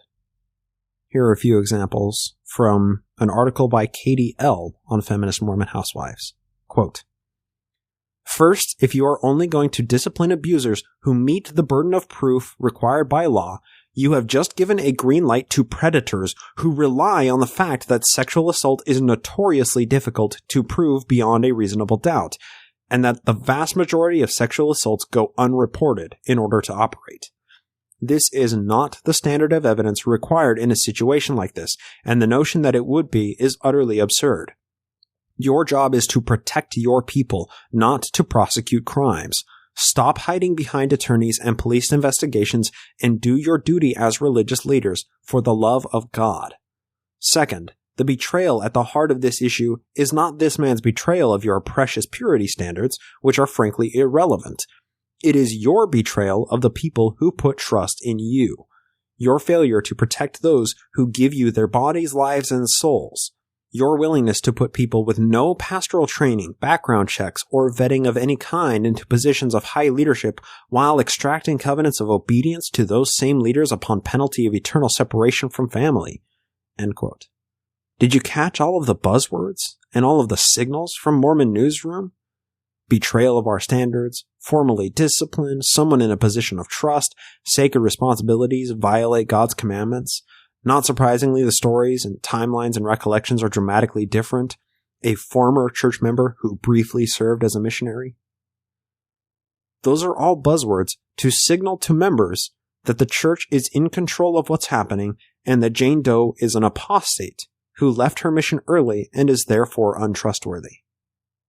Nothing is said of the illegality of the alleged rape. The church merely paints a picture of itself as an unaffected overseer who condemns these actions from afar, never acknowledging their hand in the process. But they've exercised a lot of power in the last 33 years since Jane Doe first accused Joseph Bishop. The power has been wielded by authority figures in the church who took Bishop's confessions and never referred him, Jane Doe, or Bleep to proper state authorities.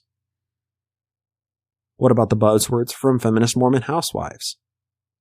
The betrayal is not this man's betrayal of your precious purity standards, your failure to protect those who give you their bodies, lives, and souls, put people with no pastoral training, background checks, or vetting of any kind into positions of high leadership while extracting covenants of obedience to those same leaders upon penalty of eternal separation from family.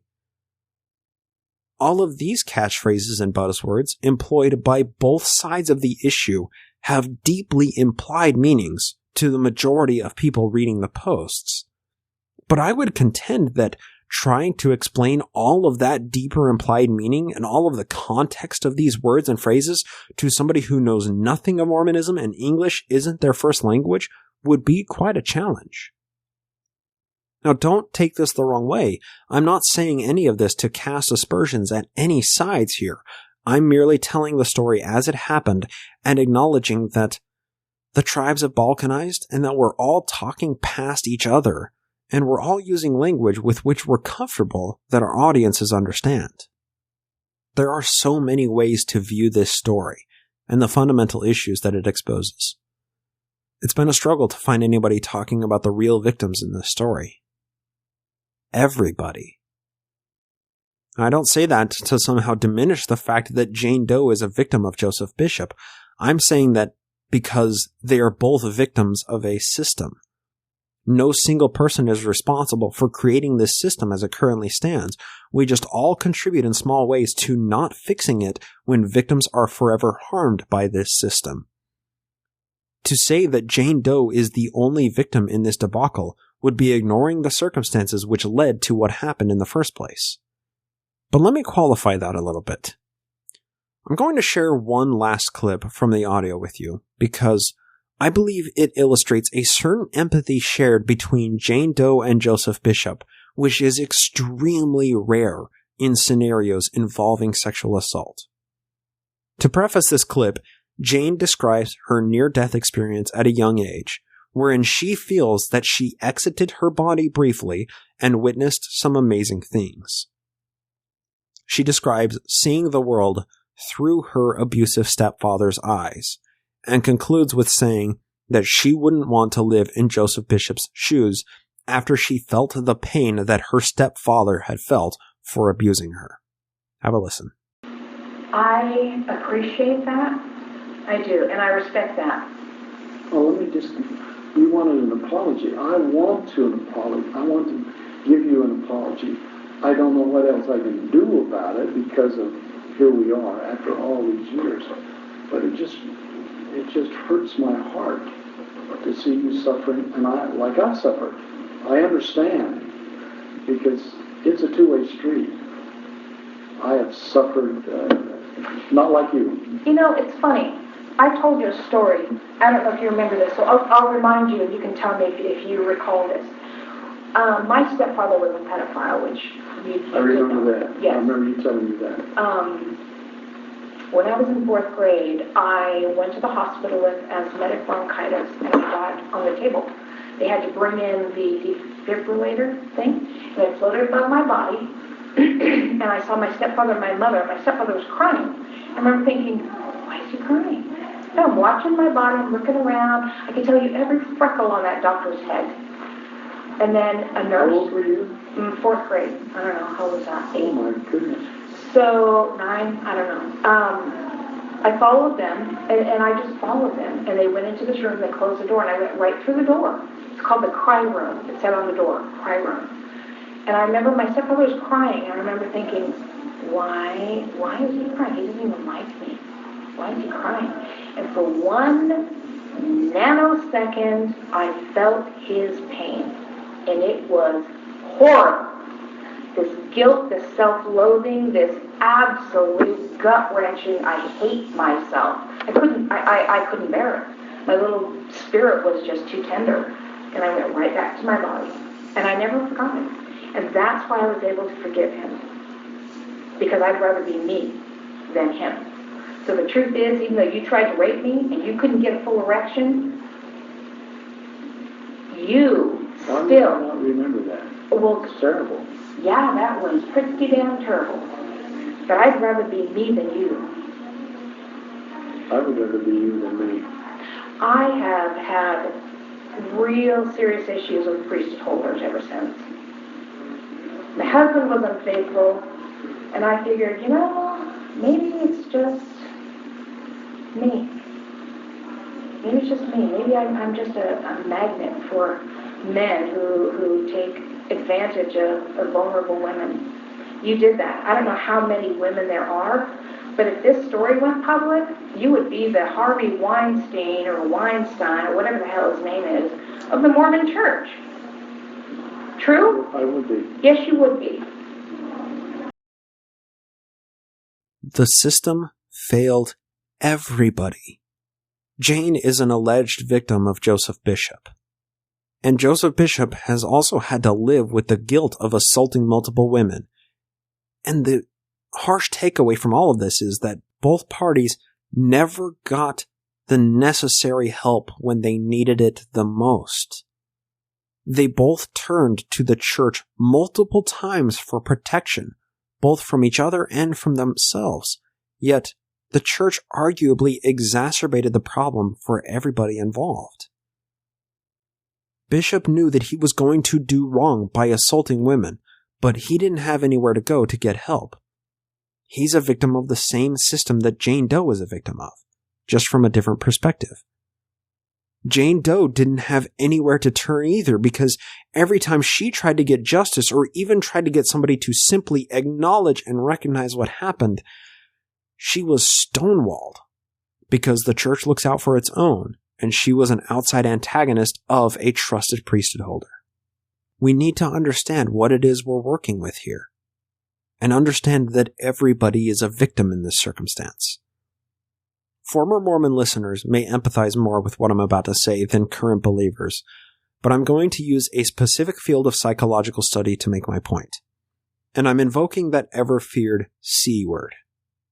So, before we get into this, forget everything you know about cults and let's strictly work with a clinical definition of the word cult. Try to dissociate the headlines about cults in the past 60 years, and let's work from the same definition. Stephen Hassan's BITE model of cult mind control came up in the interview with ex-Jehovah's Witness Lydia Finch a few episodes ago. But I want to explore how the BITE model manifests in detail from Hassan's website, freedomofmind.com. The word cult is a powerful word, but it needn't carry the weight of negative connotation typically ascribed. And I'll let Stephen Hassan tell you why. Quote, "Many people think of mind control as an ambiguous, mystical process that cannot be defined in concrete terms. In reality, mind control refers to a specific set of methods and techniques, such as hypnosis or thought stopping, that influence how a person thinks, feels, and acts.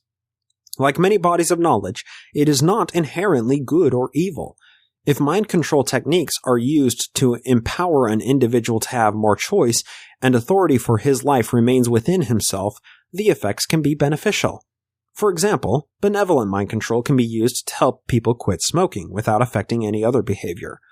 Mind control becomes destructive when the locus of control is external and it is used to undermine a person's ability to think and act independently. As employed by the most destructive cults, mind control seeks nothing less than to disrupt an individual's authentic identity and reconstruct it in the image of the cult leader. I developed the BITE model to help people determine whether or not a group is practicing destructive mind control. The BITE model helps people understand how cults suppress individual members' uniqueness and creativity. BITE stands for the cult's control of an individual's behavior, intellect or information, thoughts, and emotions. It is important to understand that destructive mind control can be determined when the overall effect of these four components promotes dependency and obedience to some leader or cause. It is not necessary for every single item on the list to be present. Mind-controlled cult members can live in their own apartments, have 9-to-5 jobs, be married with children, and still be unable to think for themselves and act independently. We are all subject to influence from our parents, friends, teachers, coworkers. When this influence helps someone grow and maintain an internal locus of control, it is healthy. Influence which is used to keep people mindless and dependent is unhealthy." End quote. And now I'm going to go through a quick breakdown of what these controlling mechanisms look like. Take this information for what it is. And as I said, try to disconnect what we typically consider to be the standard definition of cult from what the clinical definition is. This is the clinical definition. Under behavior control, we have a list of 19 items. Under information, a list of 6. Under thought control, a list of 10 items. And under emotional control, a list of 8 items. We're going to go through all of these exhaustively. Under the BITE model, this is how cults exert mind control. Under behavior, regulate individuals' physical reality, dictate where, how, and with whom the member lives and associates or isolates, when and how with whom the member has sex, control types of clothing and hairstyles, regulate diet, food and drink, hunger and or fasting, manipulation and deprivation of sleep, financial exploitation, manipulation or dependence. They restrict leisure, entertainment, or vacation time, major time spent with group indoctrination and rituals and or self-indoctrination, including the internet, permission required for major decisions, thoughts, feelings, and activities of self or others reported to superiors, rewards and punishments used to modify behaviors, both positive and negative. They discourage individualism, encourage groupthink, impose rigid rules and regulations, instill dependency and obedience, threaten harm to family and friends, force individuals to rape or be raped, instill dependency and obedience, encourage and engage in corporal punishment. Under information control. Number 1, deception, subsection, deliberately withhold information, distort information to make it seem more acceptable, or systematically lie to the cult members. Number 2, minimize or discourage access to non-cult sources of information, including internet, TV, radio, books, articles, newspapers, magazines, and other media, or critical information or information from former members. They keep members busy so they don't have time to think and investigate, and control through cell phone with texting, calls, and internet tracking. Number 3, compartmentalize information into outsider versus insider doctrines. By ensuring the information is not freely accessible, they control information at different levels and missions within group, and allow only leadership to decide who needs to know what and when. Number 4, encourage spying on other members. By imposing a buddy system to monitor and control member, to report deviant thoughts, feelings, and actions to the leadership, and ensure that individual behavior is monitored by the group. Number 5, extensive use of cult-generated information and propaganda, including newsletters, magazines, journals, audio tapes, videotapes, YouTube, movies, and other media, and then misquoting statements or using them out of context from non-cult sources. Number 6, unethical use of confession. Information about sins used to disrupt and or dissolve identity boundaries, withholding forgiveness or absolution, manipulation of memory, possible false memories. Before we read through the thought and emotion control, please understand that Stephen Hassan has no association with Mormonism, and if any of these points are striking similarities that stand out in your mind, this is the clinical definition of what can and cannot be a cult, or what is and is not interpreted to be a cult. And as Stephen Hassan said, I developed the BITE model to help people determine whether or not a group is practicing destructive mind control. The BITE model helps people understand how cults suppress individual members' uniqueness and creativity. Also, it is not necessary for every single item on the list to be present. But the more of these points that any given movement or any given culture or school of thought hits, the more it falls into line with being in a clinical definition of a cult. Now on to thought control. Number 1. Require members to internalize the group's doctrine as truth by adopting the group's map of reality as reality. Instill black and white thinking. Decide between good versus evil, and organize people into us versus them, insiders versus outsiders. Number 2, change the person's name and identity. Number 3, use of loaded language and cliches which constrict knowledge, stop critical thoughts, and reduce complexities into platitudinous buzzwords. Number 4, encourage only good and proper thoughts. 5, hypnotic techniques are used to alter mental states, undermine critical thinking, and even to age regress the member. 6, memories are manipulated and false memories are created.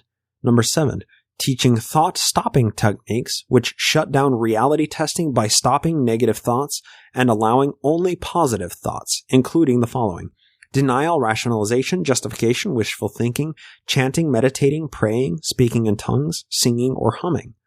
Number 8, rejection of rational analysis, critical thinking, and constructive criticism. Number 9, forbidding of critical questions about the leader or doctrine or policy. Number 10, labeling alternative belief systems as illegitimate, evil, or not useful. And finally, under emotional control, which I think has the most application to the subject we've been tackling today. Number 1, manipulate and narrow the range of feelings. Some emotions and or needs are deemed as evil, wrong, or selfish. 2, teach emotion-stopping techniques to block feelings of homesickness, anger, doubt. Number 3, make the person feel that problems are always their own fault, never the leader's or the group's fault. 4, promote feelings of guilt or unworthiness, such as identity guilt, or you are not living up to your potential, your family is deficient, your past is suspect, your affiliations are unwise, your thoughts, feelings, and actions are irrelevant or selfish, social guilt, and historical guilt. Number 5, instill fear, such as fear of thinking independently, fear of the outside world, fear of enemies, losing one's salvation, leaving or being shunned by the group, or fear of others' disapproval. Number 6, extremes of emotional highs and lows, love bombing and praise one moment and then declaring you are a horrible sinner the next. Number 7, ritualistic and sometimes public confession of sins. Number 8, phobia indoctrination, inculcating irrational fears about leaving the group or questioning the leader's authority. No happiness or fulfillment is possible outside of the group. Terrible consequences if you leave, meaning hell, demon possession, incurable diseases, accidents, suicide, insanity, 10,000 reincarnations, etc. Shunning of those who leave and a fear of being rejected by friends, peers, and family. instilling the thoughts that there's never a legitimate reason to leave. Those who leave are weak, undisciplined, unspiritual, worldly, brainwashed by family or a counselor, or seduced by money, sex, and rock and roll. And finally, threats of harm to ex-members and family. This bite model has become the standard to determine if any given movement can be labeled as a cult. Notice, at no point in all of that does it say anything about belief in God, and that's because cults manifest themselves in many social movements. It also states unequivocally that having a cult mindset can be beneficial in some respects. If whatever culture you're a part of encourages healthy habits and promotes individuality, then that's a good cult. However, that word cult carries so much negative connotation, and it's usually ascribed to wacky religious groups which frequently terminate in mass suicides. Yet cults exist all around us as smaller groups within much larger social groups or movements. It would do us all a great service to drop the social stigma of the word cult and appropriate that term to come into line with a more clinical and scientific definition. Something being labeled a cult doesn't immediately mean that it's something bad. And the reason why we went through such an extensive definition of what a cult is because the first step to dealing with a problem is identifying that problem. There isn't a single victim in all of this. Everybody has been victimized by the culture inside this specific cult. We can't move forward from this or talk about any rational solutions until we've collectively stopped victimizing everybody and get everybody the help they need and deserve. We owe it to each other to identify and understand what has happened and to help each other see the church for what it really is. Then we can identify the good and the bad which comes from this cult. If there's one takeaway from this interaction with Jane Doe and Joseph Bishop, it should be a conclusion that somebody could have stepped in to help them both in multiple places during their respective timelines. Somebody could have helped Jane by giving her the tools and therapy necessary to deal with what Joseph Bishop and her abusive stepfather did to her. Somebody could have stepped in to help Bishop get the tools and therapy he needed to express his sexuality in ways that are healthy, instead of simply labeling it sex addiction and then looking the other way when he creates victims by expressing his sexuality in unhealthy ways. And sex is such a weird thing in the church. It dances the fine line of secret and sacred. We're not supposed to talk about or even entertain sexual feelings or desires until we're married, when everything becomes fair game. That's not healthy. People have sexual feelings and desires starting in childhood, yet we tell them that these emotions are unacceptable to explore or express in any way until after our missions and after our marriage. The only place that we can discuss sexuality is with our bishop, one-on-one, behind closed doors. And the only reason we discuss it is to confess our sexual sins, thus perpetuating the cycle of self-loathing and shame for simply having sexual desires. But what are the obstacles to fixing the problem here? Members of the church are inherently opposed to any bottom-up fixes. They know that the church is led by God's representatives on earth, and this mentality means that top-down changes are the only changes to be accepted, which inherently discourages any grassroots movements from having any serious impact. This mentality isn't something that's recent in the church. Criticism is always hard to take from outside sources. Dallin Oaks said in the February 1987 Ensign article titled Criticism, quote, "Evil speaking of the Lord's anointed is in a class by itself. It is one thing to depreciate a person who exercises corporate power or even government power. It is quite another thing to criticize or depreciate a person for the performance of an office which he or she has been called of God. It does not matter that the criticism is true." End quote. Any time an issue arises in the church which may signal that a systematic problem exists, the problem is waved away with phrases all too common in Mormon circles. The church is led by God, but made up of fallible men. The gospel is perfect. The people are flawed. It's challenging to reconcile the mentality of this perfect doctrine that is ingrained in those statements with evidence that there may be a problem which needs to be fixed within the church. Members don't see the church as an institution which shares any similarities with other institutions. They are quick to cast aspersions at other religions or corporations which suffer from sex abuse scandals, while at the same time lacking the introspection to wonder if those same issues may be present within the church itself. The church isn't like any other organization on the planet because it's the one true religion. How can the one true religion following the perfect gospel of Jesus Christ have any systematic problems? We can't move forward in a conversation about this subject until we understand the conflicting interests and then try our best to empathize with everybody who is somehow affected by the church, especially when challenging stories like this between Jane Doe and Joseph Bishop inevitably surface. While we're trying our best to have these conversations across the belief spectrum, it's important to take steps towards fixing the problem in any way we can. Think back on every time we heard ecclesiastical leaders or church leaders to whom these women and bishop reported the sexual abuse or quote-unquote sex addiction. Each of those times, it was a bishop or a stake president who took the accusations. Every time Joseph Bishop himself confessed to what he called his sexual addiction, it was always a church authority, his bishop or stake president, who took those accusations and decided to do nothing with them. And explicitly, we know that he confessed to multiple members of the Quorum of the 70, and yet no action was taken. Each one of these individual instances represents the structure the church has in place to police these matters internally. When the matters are policed and referred to the proper secular authorities, this internal policing is good. You need checks and balances within a system to catch bad actors. However, as we see from this example and multiple others which have made Mormon headlines in the last few years, more often than not, it seems that the church reviews the available accusations, commits the person to a regimen of repentance, and then the matter is forgiven and forgotten. Legally speaking, any time this is the case, it may equate to covering up for sexual abuse within the church leadership at some level.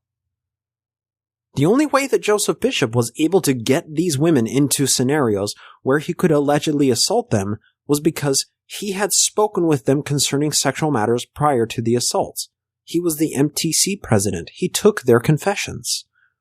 The church has created a culture where an older man asking young men and women sexually explicit questioning behind closed doors is a completely normal experience. Joseph Bishop groomed these women, and the church had unwittingly groomed them from a young age during every bishop's interview where that question was asked. Do you keep the law of chastity? These women Bishop allegedly assaulted were indoctrinated into a culture where people shouldn't be on their guard when an older man with the priesthood takes them into a room one-on-one and brings up the topic of sex. Without this aspect of the culture, these women may have been on their guard, and they may not have gone into the basement room with Joseph Bishop alone. They may have taken steps to stop this scenario before it got too far.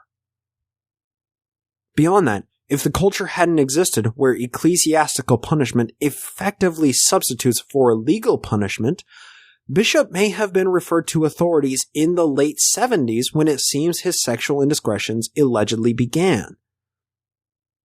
Given all of this information, there has never been a more crucial time to march in support of systematic reforms within the church.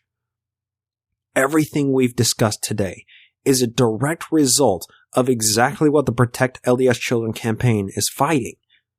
The march is at the end of this week, March 30th, 2018, beginning in Washington Square Park at noon. That's 451 South State Street in Salt Lake City.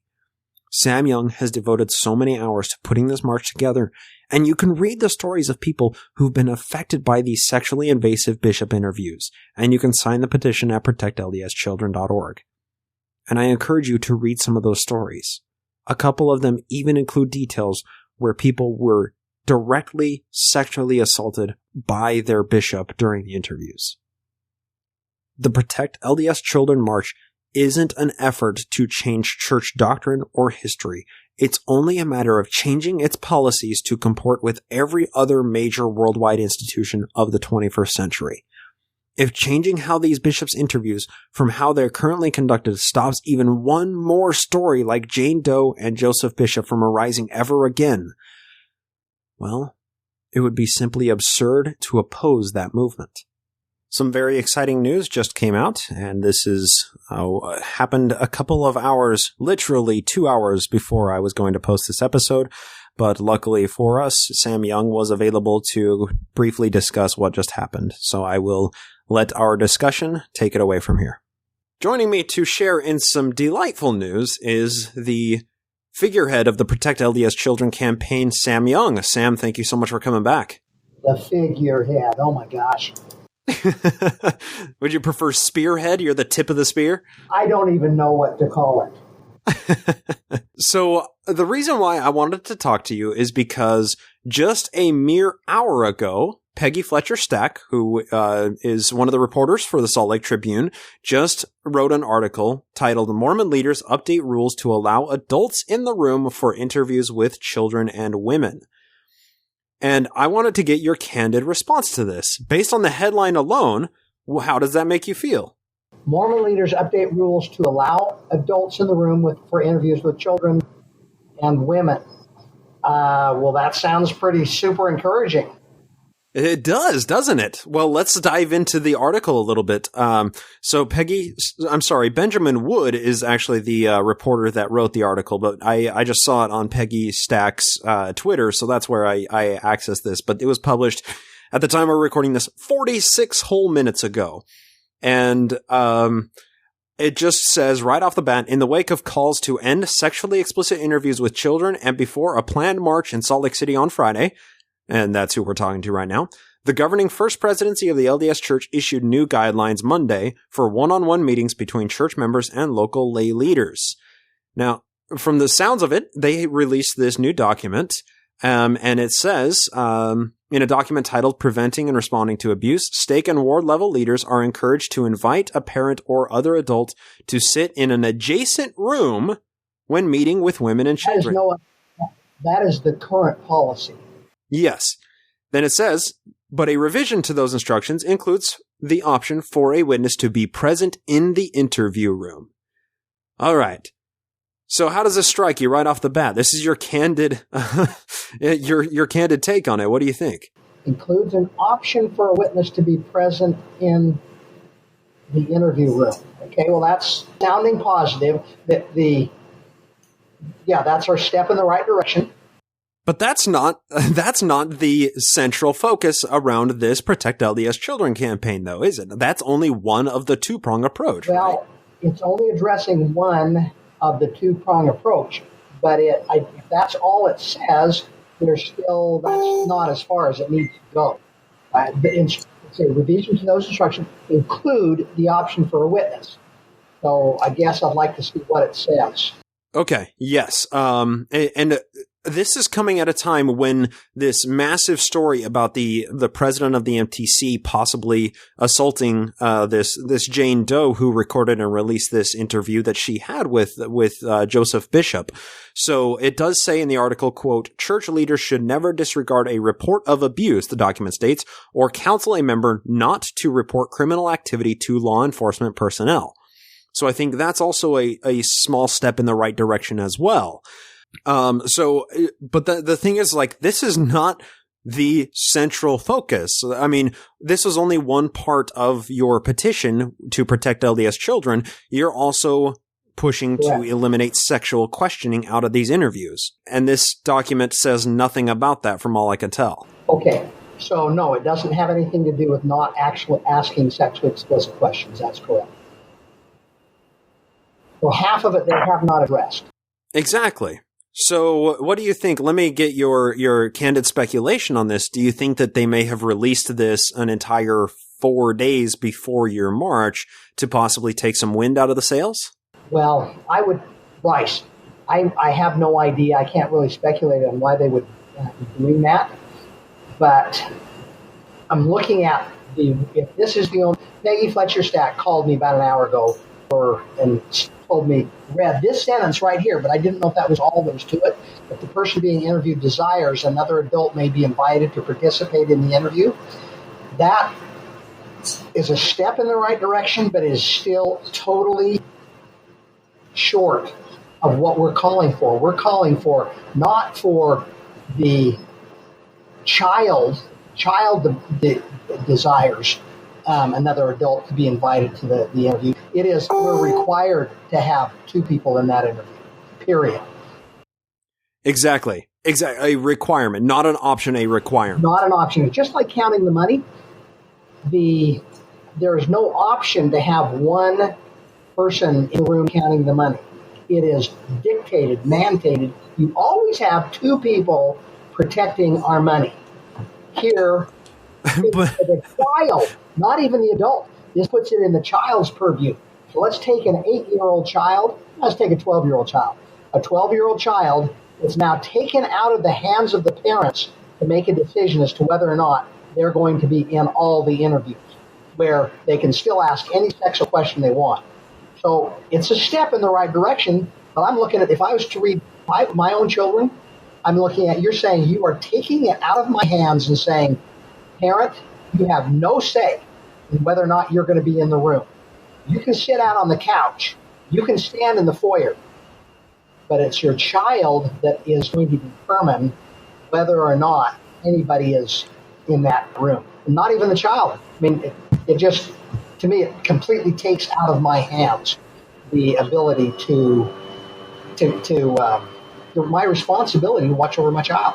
Absolutely. And do we really expect that a child that's making this decision for themselves, do we really expect them to understand all of the implications and the possible danger that they might be in just in simply going into one of these interviews? And I mean, to even understand what the possible emotional abuse that might come along with the sexual shaming that's attached to these interviews. I think that's just absurd to assume that a child is going to understand everything that is involved in this decision. When a child goes to camp, they have no option as to whether or not I am going to sign a release authorizing whether or not they go. But here, and I don't expect a lot of problems at camp where you have to have more than one adult leader. But here, when it is going behind a closed door to talk about sexual matters, the child can do that on his own? No, the child shouldn't be doing that on their... The only exception to that would be if the child approaches the bishop and says, look, there's some matters we need to talk to you about. If the parents are involved in some kind of sexual abuse of that child, then it makes all the sense in the world for that child to talk to the bishop without the parents. But it should never be a one-on-one interview. That's the only time when the parents may not be notified of the situation, which that's the petition certainly, the petition demands certainly allow for the child to go to the bishop, that the bishop can't have that meeting without somebody else present, where they might talk about sexual abuse. But it should stop right there. There shouldn't be probing questions. The call to Salt Lake City needs to be made. The call to the police may need to be made, or a therapist brought in, experts brought in, as opposed to the bishop handling that situation. But we're talking about a rare occurrence. The vast majority of the interviews, the kids are called out of their class for the interview once every 6 months, or if they're going to the temple. Those are the interviews that are happening every single week that we're now saying the child... And in fact, it doesn't... What weaselly... Okay, I'm reading this for the first time. I haven't really thought it out, but I'm looking at what weaselly language is that. If the child being interviewed desires, another adult may be invited. The bishop has no obligation whatsoever to invite anybody into that meeting, even if the child desires it. What it sounds like to me in all of this is, Sam, you're trying to take a step forward. You're trying to nudge the church in a direction, in concert with the church as an active member from within the church. You're trying to get everybody to take a step forward in the right direction. But this was like a little old granny with a walker shuffle in the right direction. This is not even a half measure. This is a fraction of a measure towards what you're working for. That's how it strikes me. Yeah, so I'm really encouraged that they have addressed it to some degree. They have listened to some degree, but it still leaves all the problems in place that we have. There's no guarantee there's any added layer of protection.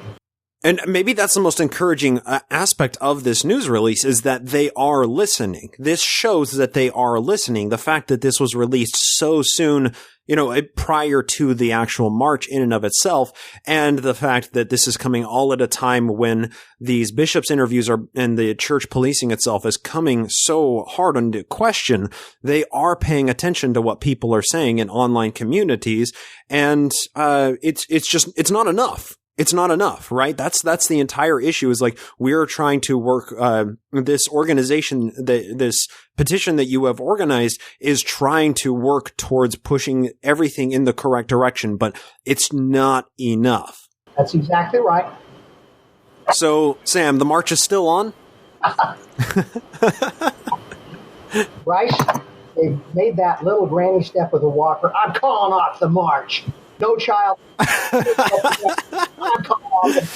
You heard it here first, folks. They can still call children sluts in the bishop office. Yeah, let's call it off. They can still, little girls, how many fingers you use.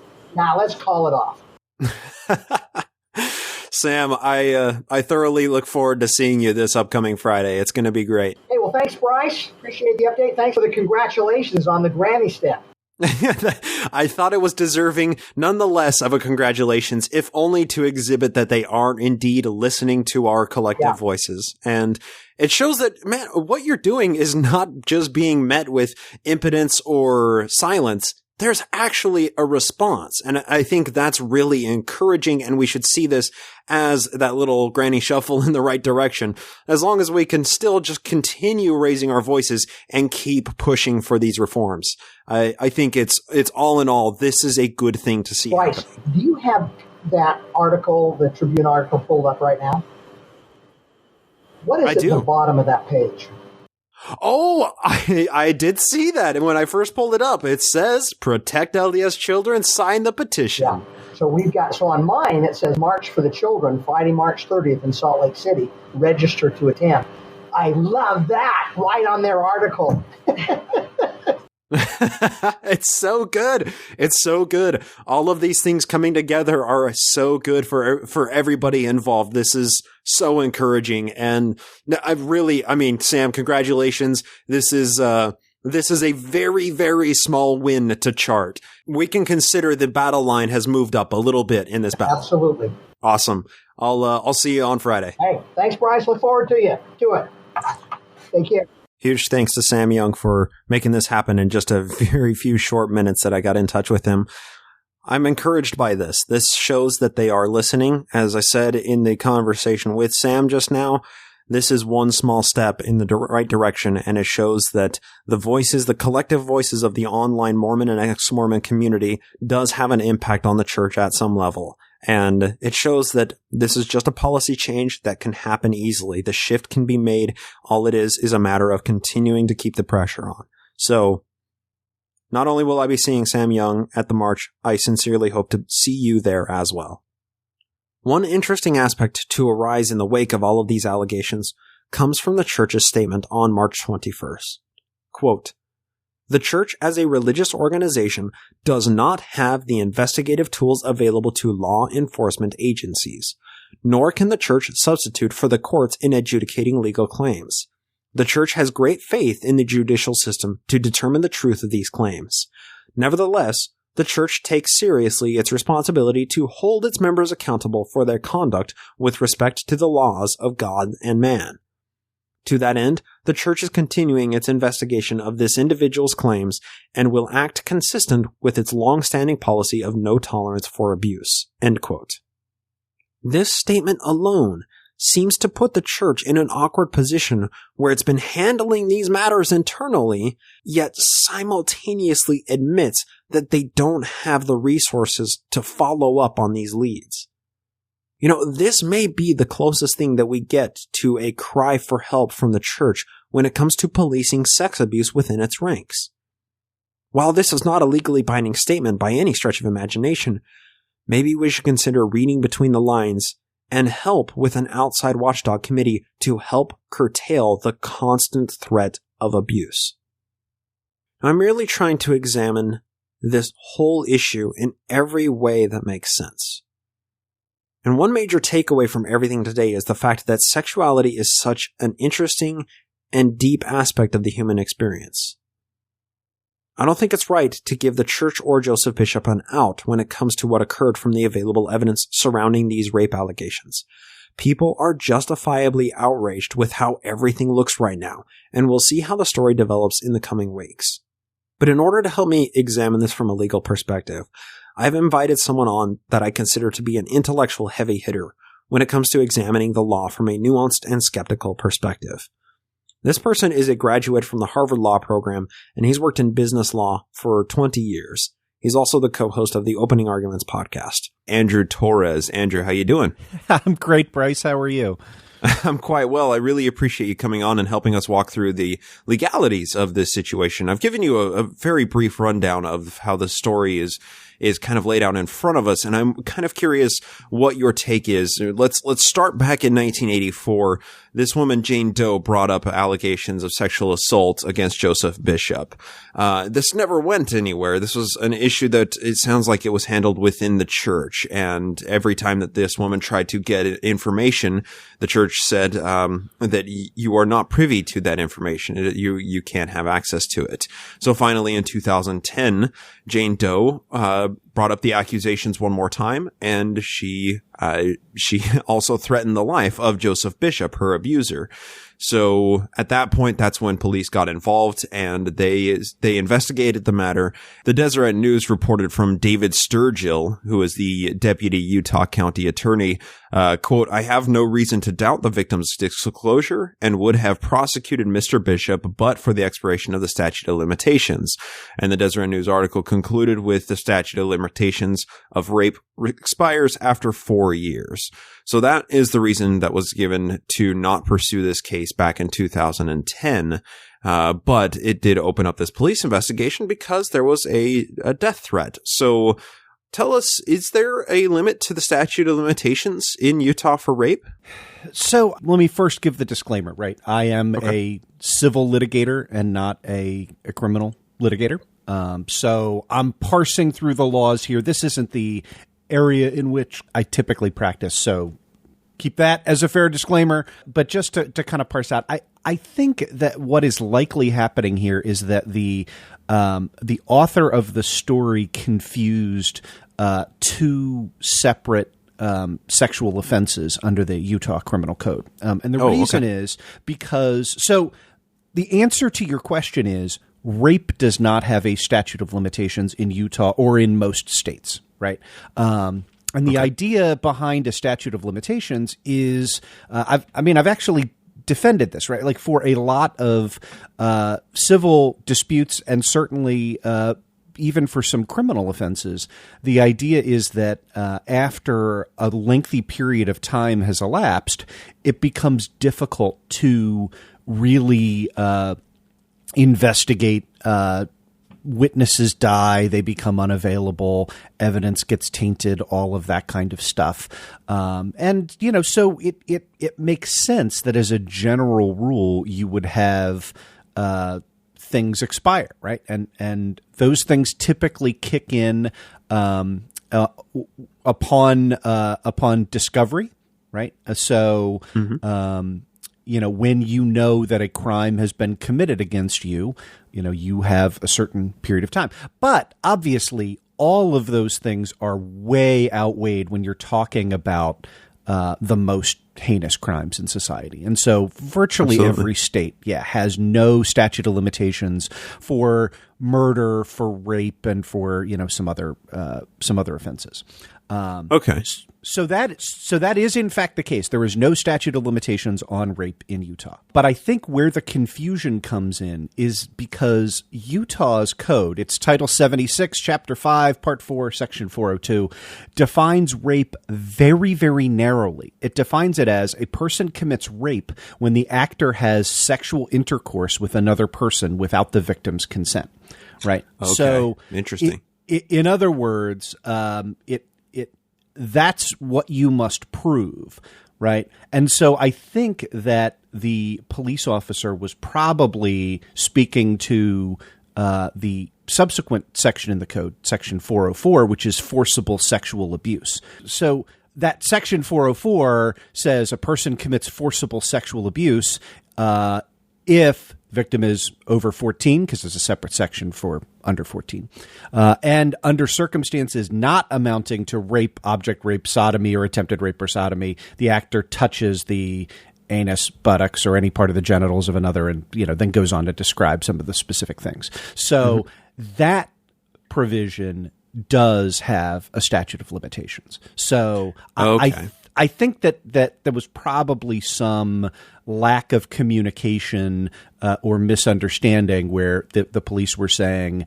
it would be very difficult for us to try and prove rape in this circumstance, and forcible sexual abuse has a statute of limitations that's expired. That's the best that I can kind of parse together between them. And I guess that kind of gets to the fundamental flaw, or one of the main problems when it comes to allegations and prosecuting issues when it comes to rape or when it comes to sexual abuse is the evidence for these things is so often, he said versus she said. I mean, it's hard to nail down DNA evidence, particularly something for an offense that happened, more than 30 years ago. It's understandable that these are very challenging things to work with in the, legally speaking. So, Andrew, tell me then, there have been accusations leveled against the Mormon Leaks team because they leaked this audio without Jane Doe's consent.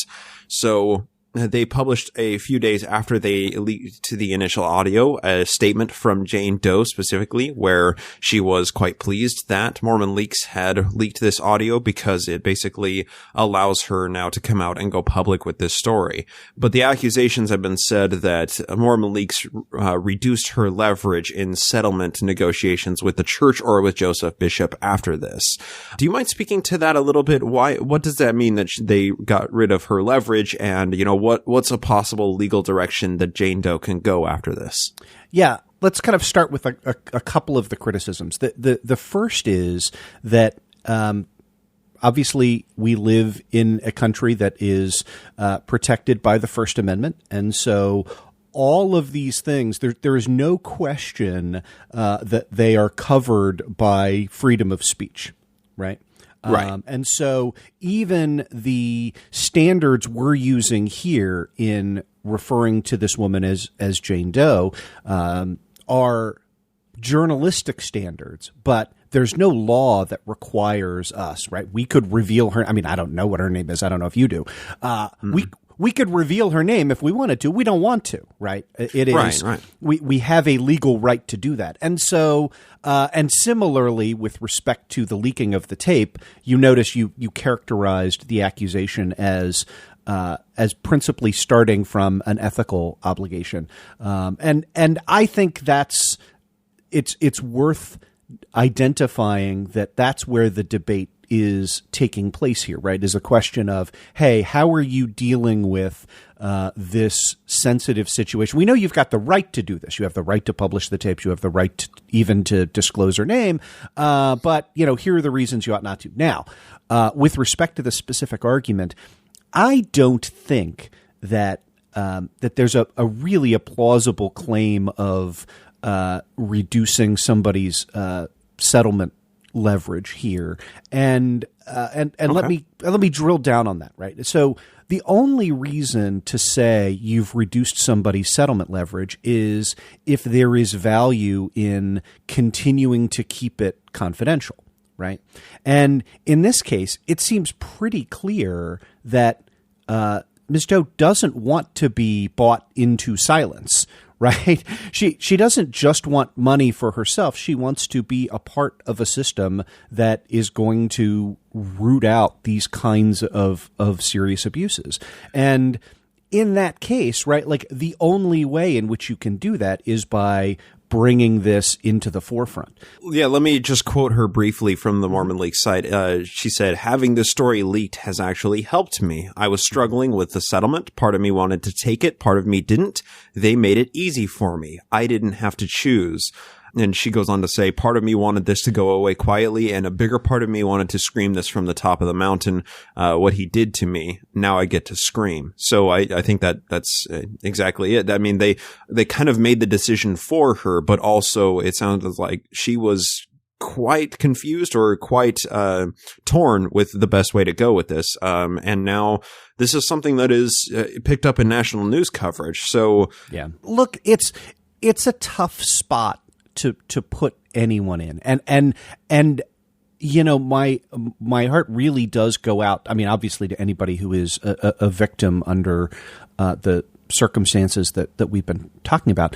But whenever you have to choose between making ends meet, providing for yourself and for your family, and doing your civic duty, right? Like that's a tough line for anybody. And so it on the one hand, I do get that, right? That you want to be able to make the choice and, you know, maybe take the hush money to cover it up.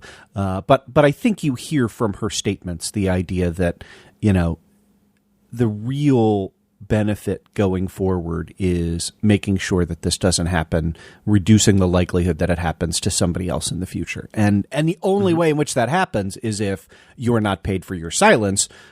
You are paid for a secondary degree of silence, and that is not dragging the church through a lengthy and public trial that will be covered by media and bring out a ton of attention. And in particular, what gathers attention in these cases is the discovery process, right? Mm-hmm.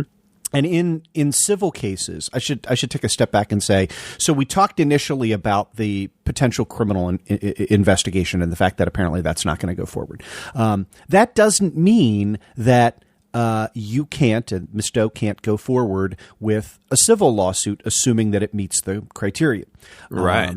And what happens in a civil lawsuit is not concerned with the public enforcement of behaviors. It is concerned with remedying wrongs that have been done to people through money, right? That's the primary vehicle that you have. And anything that is a criminal offense to do to somebody is also a civil offense, right? And so in this case, it would fall under, there are probably specific statutes in Utah as well, but under the common law, it would fall under the common law tort of battery, right, which is the intentional touching or application of force to the body of another person in an offensive or harmful manner and without their consent. Yeah, I mean, he ripped her blouse. I mean, that is textbook before battery. Victimizing. Yeah. Yes. I mean, there's no way to try and make light of this. The thing is, I wonder if she would be bringing up this suit against the church, or if it would be against Joseph Bishop specifically, or if those might be two separate cases. How does that kind of parse out? So here's how I would parse that out. The battery itself that took place is going to be subject to the same statute of limitations or similar statute of limitations, but a similar problem as the criminal offense, right? Which is to say, it took place 3 decades ago, and the time to sue was typically within 3 years of the offensive conduct, right? And again, this is 100% speculation, but it's how I would handle it if it were my case.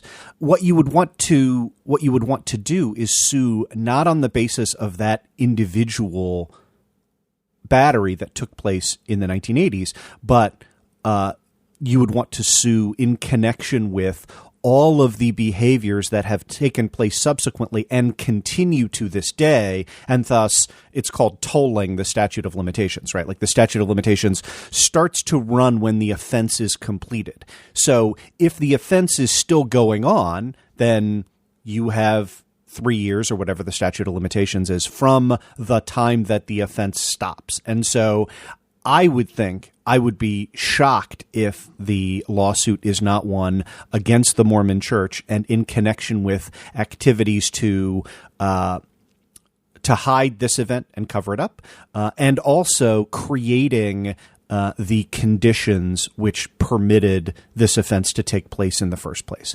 And so, I mean, we could delve down into what specific torts those would be, but that's very clearly, if true, also tortious conduct. The other benefit is when you're suing the Mormon Church, you are suing an entity with lots more money than just suing Bishop. Yeah, absolutely. And you will be entitled, you will fight, the Mormon Church's lawyers will fight tooth and nail on this, but you will be entitled to civil discovery in those cases. And you will be entitled to all communications between church hierarchy and bishops regarding how you handle meetings with young women in your wards, right? You will be entitled to 30 years worth of emails in connection with that. That's obviously something that the Mormon Church really, really is not going to want to produce. And so I don't believe, since we're operating in that world, that her leverage has been reduced in any way whatsoever. Okay. That is interesting. And I mean, obviously going into discovery is something that the church does not want to see. They do not want to see this story get any bigger than it already is. However, at the end of this statement, that was published by Mormon Leaks on behalf of Jane Doe, she said, "I look forward to sharing more of the story in the coming weeks." So it doesn't sound like anything is going away specifically. So I want to look at this from a very clinical approach. Exactly what charges could the church be in violation of, or could be brought against the church in this scenario? What is it that they're looking at? And how does Jane Doe's singular case affect the church's practice as a whole when it comes to possibly covering something like this up, when it comes to the grooming processes that were used in the bishop's interviews? How does this one little case kind of impact the rest of the church? Good question. Let's try and tease that out, right? So the first is, again, remember, we're not talking about charges at this point, right? Criminal charges are brought by the state to enforce the public's interest, and the state has already said, we're not going there. Thank you for that clarification. No. Presumably that's why I'm on, right? Yeah, exactly. Yep. And look, you don't want, presumably, the entirety of this to be in the hands of the Utah police, because I cannot imagine that the Utah police force is particularly interested in going hard after the Mormon Church, given, the religious makeup of the state of Utah, right? So putting it in the hands of a private person in civil litigation has that advantage. So the question then becomes, how would you approach crafting a lawsuit against the church generally? What you would start with is ordinary principles of negligence, right? And and negligence, by the way, like almost all of the plaintiffs' lawsuits that you can think about, right, are negligence-based lawsuits. And the idea of negligence is that the defendant owed some sort of duty to you, that required them to abide by a certain standard of care, and that they breached that standard of care, and thus that breach caused you harm, right? So think about it this way. Think about like the classic example of I have a store that is open to the public, or ice cream store, right? And I have a really, really shiny floor at my ice cream store. And so, I advertise and people come in. I serve the public. And you come in and you step on the floor and you slip and fall and hurt your back, right? Happens all the time. Negligence, absolutely. That's negligence, right? Even if I have, done a reasonably good job and I haven't done anything intentionally to you, and it doesn't matter. I have a duty to make sure that you're not going to hurt yourself when you come onto my premises because I've opened myself up to the public. Well, and also it's worth adding here that this is very pragmatic and practical, the way that the law is constructed. And these are only taken to essentially reasonable extents. It's not somebody can't just walk into a place, fall down, and then say, oh, this, I'm suing you because of negligence here. I mean, obviously there's a lot of common sense law that goes into, when a negligence is included in a lawsuit, right? Yeah. Again, as a lawyer, what I do when I'm involved in a negligence suit is you break down the general allegation into its components, right? And so the first thing you have to establish is that the defendant owed a duty to you, right? And one of the very first things you learn in law school, there's a phrase, and you ever talk to a law student or a lawyer, right? Like that they can utter back to you the phrase, "There is no negligence in the air." Right. Okay. And think about this. This was summarized, I think, with 95% accuracy. Gosh, you're probably too young to remember the finale of Seinfeld, but no, right, I didn't see it. Right, the finale of Seinfeld, where the Jackie Childs character is a parody of Johnny Cochran, who says, You're charging him with being a guilty bystander. There's no such thing as a guilty bystander. Okay. And seems applicable. Right. And think about that, right? Like, you do not owe a duty just to the entire world. You owe a duty in a particular circumstance, right? When you, right. Think of our ice cream example. When you invite people from the public to come in and buy your stuff, well, you owe a duty to them once they're in your shop or once they're coming to your shop. If you have a yard, and I could go through a million different ways in which you have a duty. The church is not just a bystander to these people, right? That's the first point, is that there is no, if you're sort of thinking about how they would go about arguing the contrary, this isn't a situation where we're just taking a wrong and looking to apply it out in the air. We're talking about an institution that very clearly assumes obligations to people that are at least on a par with the duty that the ice cream shop owes to you. Right. Well, and let's dive into that a little bit deeper based on what is included in the actual audio. And, Andrew, I know that you haven't listened to the audio because it is quite a slog to get through. However, in the audio, it does sound like at various points during Joseph Bishop's timeline prior to his time being appointed to MTC president, that he did confess to people who were in positions higher than him, members of the Quorum of the 70, that he was having problems with what he calls his sexual addiction, and that he was put in different locations, essentially given different jobs because he was having a problem controlling this, what he does call sexual addiction. And of course, a blanket allegedly exists over everything that I'm saying here. But when it comes to him confessing that he's having a problem, and he is put in the MTC, and essentially, the way that it seems, he was put over this program. Him and his wife were put over this program where they were caring for young sister missionaries who had been previously abused. Does that not sound like a serious level of negligence there? Where this man who has had problems in the past, who has had accusations leveled against him, is put in charge of young women?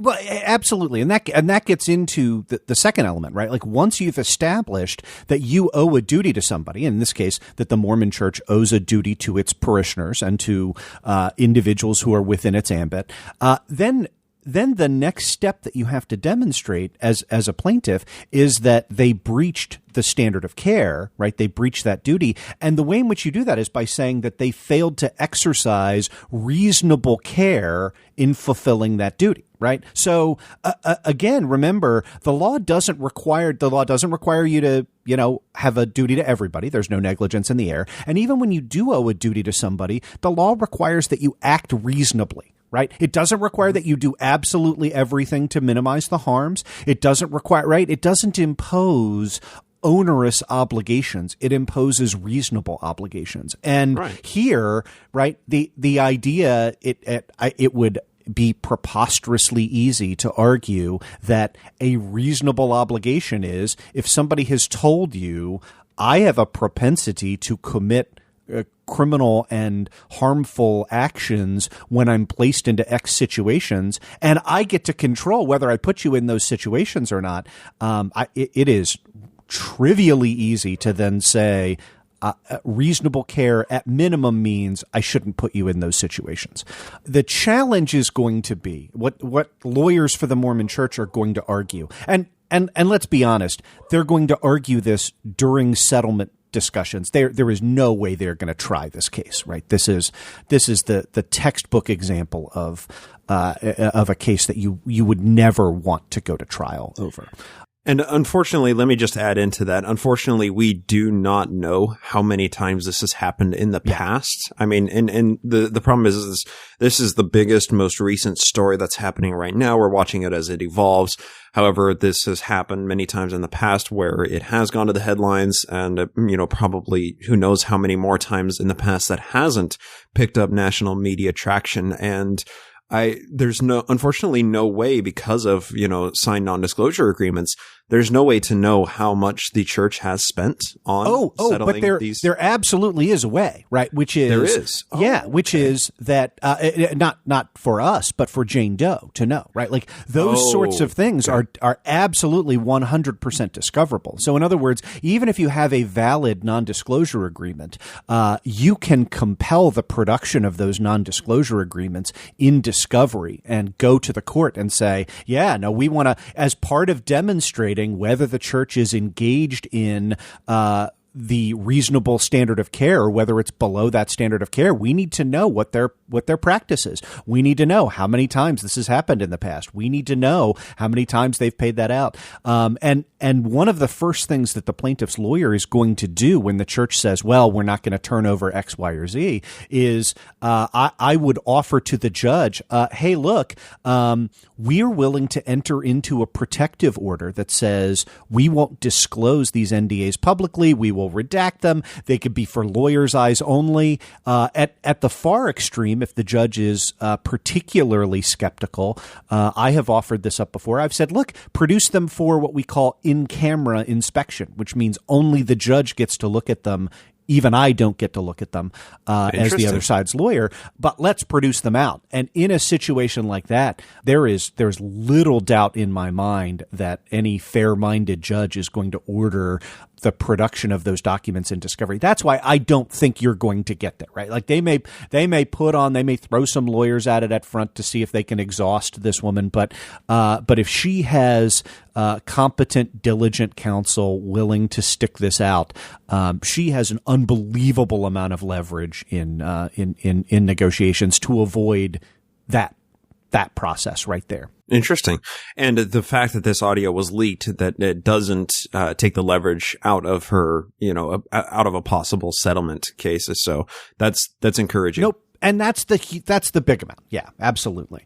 Okay. And I mean, I want to add, I know we're going on at some length there. The Mormon Church's primary defense is going to be lack of proximate causation, right? They're going to say at the end of the day, this person, Bishop, was a free agent, right? He's a person. It's not like if I left you alone in a room with, a chainsaw that was turned on, right? We can predict the mechanistic behavior of the chainsaw.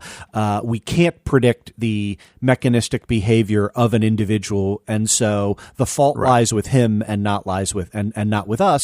And that's really what, again, if this case were to go to trial, what's going to happen, right? Yeah, it would go to that's where all of the grooming allegations and everything else become relevant. They become relevant on the question of proximate causation. That is to say, how responsible is the Mormon Church for creating the conditions that make that person more dangerous in those situations? And I think certainly the, closed and locked door. I mean, the kinds of things you talked about on my show that you've described as being typical of bishops' interviews are highly relevant to that question, right? And I want to dive down this just a tiny bit more too, because House Bill 330, when I went on to opening arguments and talked about this was, this bill came back up in February, and I believe, correct me if I'm wrong, it was, back on episode 149 of opening arguments. That's where we talked about this, Andrew. And I want to explore this with you because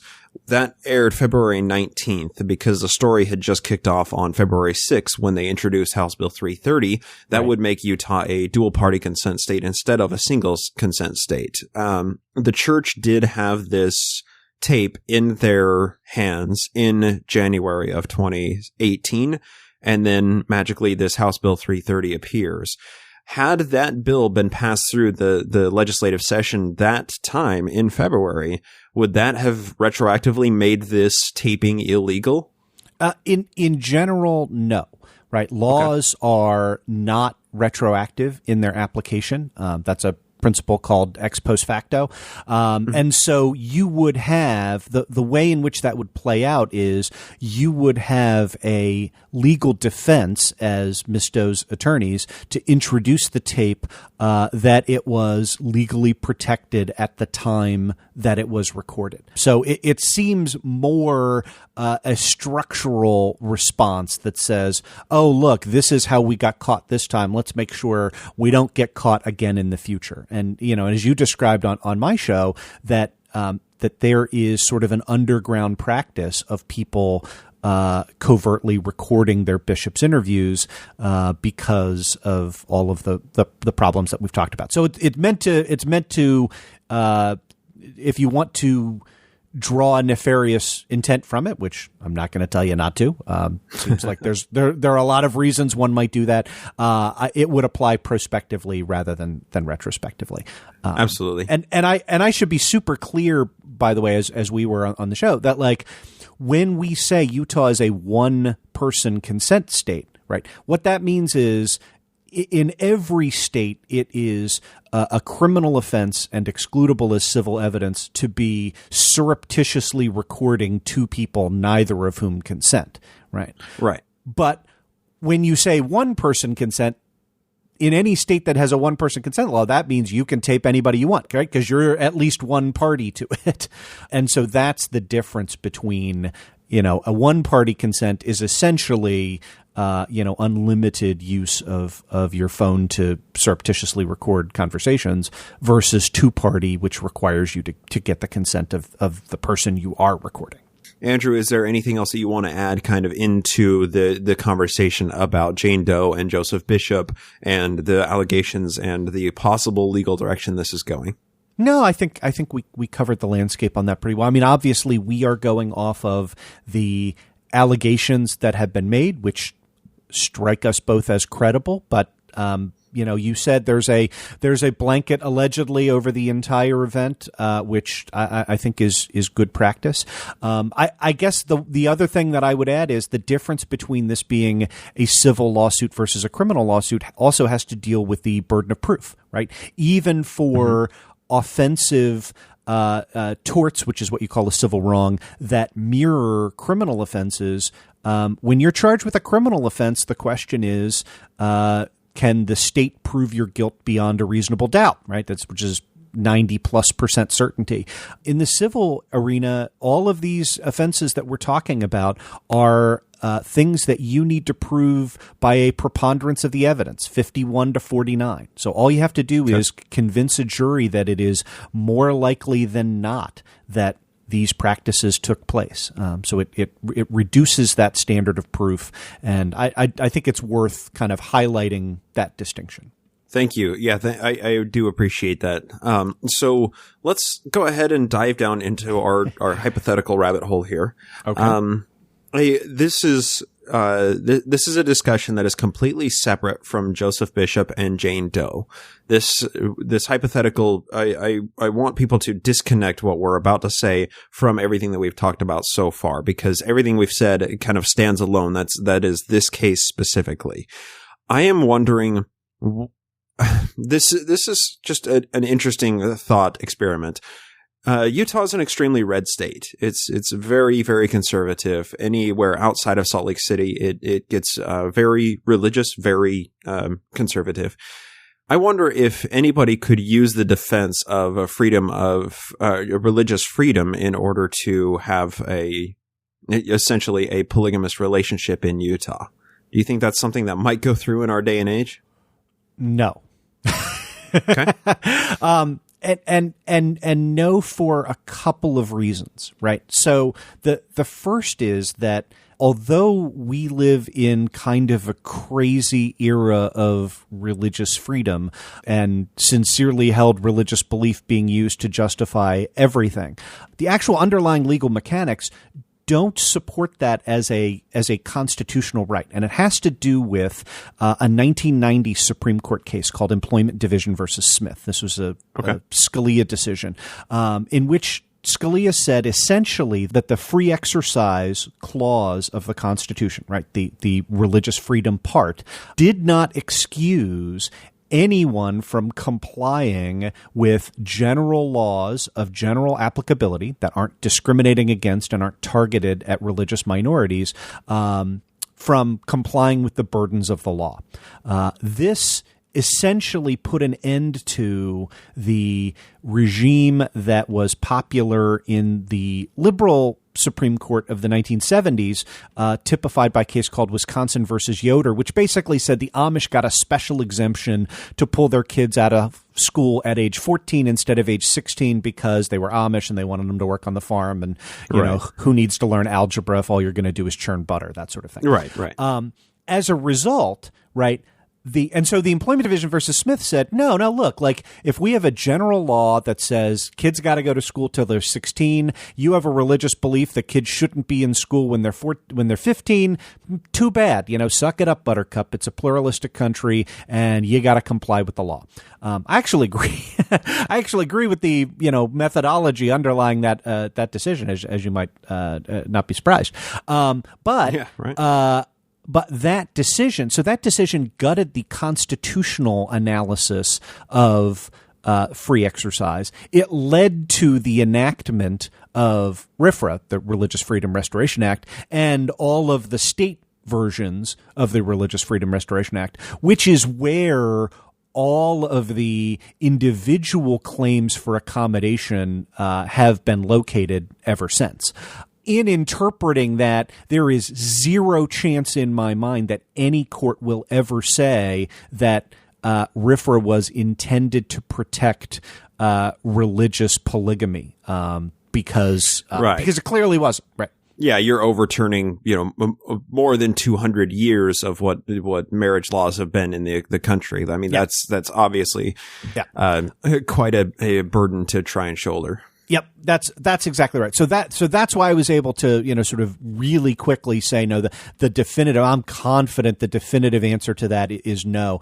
I want to bracket though that some of our most terrible Supreme Court decisions on religious freedom are not have happened very recently. Have happened recently, yes. Right? The Hobby Lobby decision and the Trinity Lutheran decision, which allowed, of course, tax funds to be spent on repaving a playground that was attached to a church. What makes these cases terrible is that they are essentially creating a new kind of constitutional right, and that is the religious freedom not of individuals, but of institutions, of churches, right? Like the Trinity Lutheran decision throughout its text says, we don't want to have a church to have to choose between exercising its religious freedom to be a church and its right to compete for government benefits. And I'm sitting there reading that going, well, where in the hell is the right of a church to have, right? Like the Constitution, the Bill of Rights, the Free Exercise Clause of the First Amendment was meant to protect individuals. It was not meant to protect institutions. Right. By its text, it does not protect institutions. By 200 years of history, it does not protect institutions. That was crafted pretty much out of whole cloth by our current conservative Supreme Court. And so that's a second reason to doubt that a minority religious position is going to take effect, because we know that these are being deployed selectively to protect institutionalized mainstream religions. And the Mormon Church, as you've covered on your show at great lengths, is going through, a 100-year process of pretending like, oh, well, no, we not polygamy. We were never in favor of that. We've never heard of such a practice. Like, right, of course. And I think that even in, Utah state courts, that they are going to be, to the extent that they are looking to put the thumb on the scale to help the institution, they're going to help them maintain that fiction of, no, Mormon doctrine is never connected to polygamy. So I don't see, an FLDS or, splinter sect that's pro-polygamy really having, going to have much luck in the courts. I'm glad we kind of walked through that. I obviously have a lot of follow-up questions when it comes to that, but it's a completely separate conversation. Andrew, I hope to have you on in the future to maybe dive a little bit deeper into this, but I want to give you a chance to plug where people can find you. Oh, thank you so much. That's it's always fun to come on and chat with you.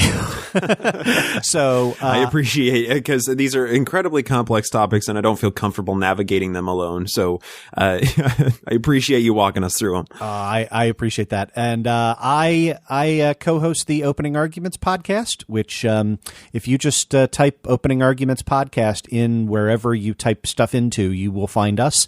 We are at Open Args. We're not hard to find. And I hope if you like this kind of thing, then that is probably a show that you'll like. So that's absolutely.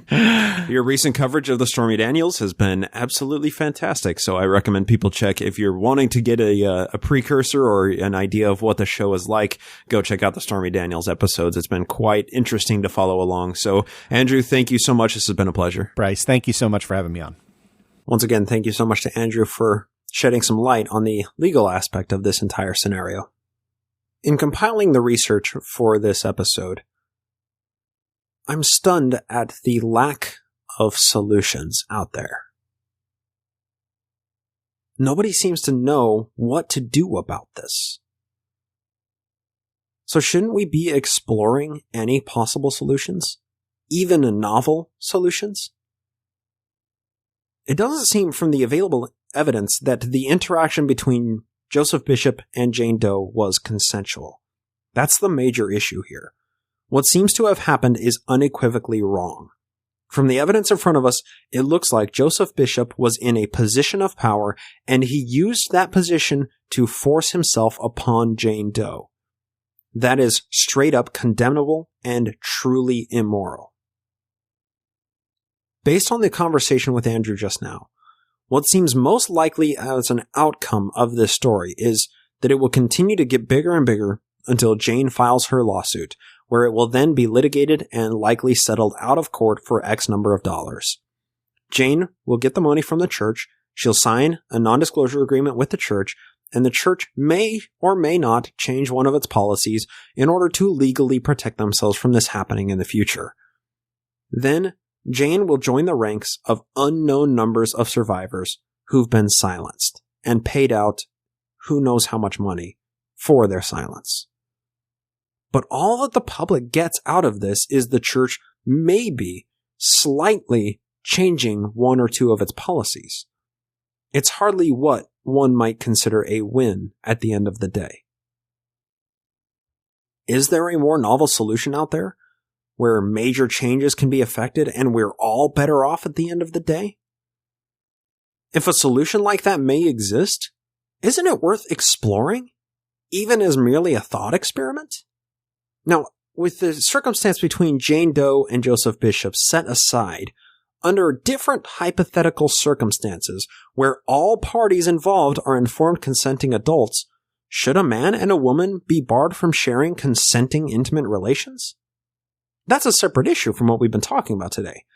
But if we don't take anything from this story and just point out the fact that it happened, and then Jane Doe is bought off and silenced at the end of the day, have we actually fixed any institutional problems or posed any rational solutions? Our culture treats sex in a very weird way. One man and one woman for sex and marriage has been the status quo for centuries. But at a different time in Utah, before it was a state, the status quo was different. Polygyny was practiced underground because it ran contrary to federal marriage laws. But could a system be crafted which allows multiple consenting adults without respect to age, race, gender, or gender identity to marry and then grant them all necessary legal protections? See, a major issue with polygamy is that it isn't legal. And those engaged in the practice don't get any legal recourse when bad things inevitably happen. It's also religiously based, which creates an inherent misogynistic power dynamic, which is inversely related to true informed consent. Those are major issues, but I don't think that they're insurmountable. So I'm not talking about legalizing polygyny here, where one man gets to marry multiple women, but maybe we should step back and consider revising the antiquated laws of one man and one woman, and maybe explore the possibility of opening up marriage laws to include any number of informed consenting adults. Now, run with me on this. I understand that this is a disturbingly complex issue, and this may not be the right avenue or time to discuss such things, but if we could move the world in a slightly better direction as a result of what has transpired in the last week, isn't that worth exploring at the very least? The hurdles are very real. What does an informed, consenting, polygamous relationship look like? How are resources divided up when a polygamous marriage inevitably sours and divorce is the only option? How does child support work when we have multiple men and women all in a polygamous relationship and one person decides for whatever reason to cut ties? This idea of open, honest, free love polygamy would be a major shift in what we understand marriage to be today. I mean, we'd have to have a plethora of sex and relationship therapists to study, document, and provide advice for people on what an informed polygamous marriage looks like. There couldn't be restrictions regarding gender or gender identity. It would need to be completely sex and gender neutral. The long-term impact might manifest in many men and many women being all married together, affording legal protections to all of those involved in these marriages. The issues of cheating and covert adultery, at the end of who knows how long, may end up solving themselves. Also, children who today are born out of wedlock may gain legal protections and recourse if widespread polygamous marriages are allowed. But I'm looking at this on just the positive side, and I know that this is a pipe dream. But if it's a solution with better outcomes for the people involved, isn't it worth thought experimenting with in a purely hypothetical realm? Now, obviously, it's a challenge to consider what LDS opposition may look like to this hypothetical proposition. One need only look to the Doctrine and Covenants to know that the original monogamy revelation, that's D&C section 101 in the 1835 version, was removed, whereas the polygamy revelation in D&C 132 still stands as divine doctrine. Joseph Smith was sealed to multiple men and women in Nauvoo through plural marriage and the law of adoption. As a country, we're still wallowing in strict monogamy instated since the Protestant foundations of the colonies. Joseph Smith hid his polygamy because it was illegal. Joseph Smith was a victim of a sex-shaming culture which disapproved of universal, open, polygamous marriage, much like our society today. My viewpoint is that sex scandals shouldn't be a problem in our culture. But people express their sexuality in unhealthy ways when it's contrary to the approved societal norm. We are all victims of unhealthy views on sex, but it doesn't have to be this way.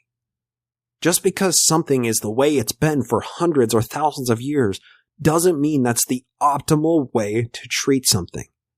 And given the available history of Joseph Smith, I have a hard time understanding what LDS opposition to polygamy might be. But I propose something. I propose that the church merely act in accordance with their own foundational scripture.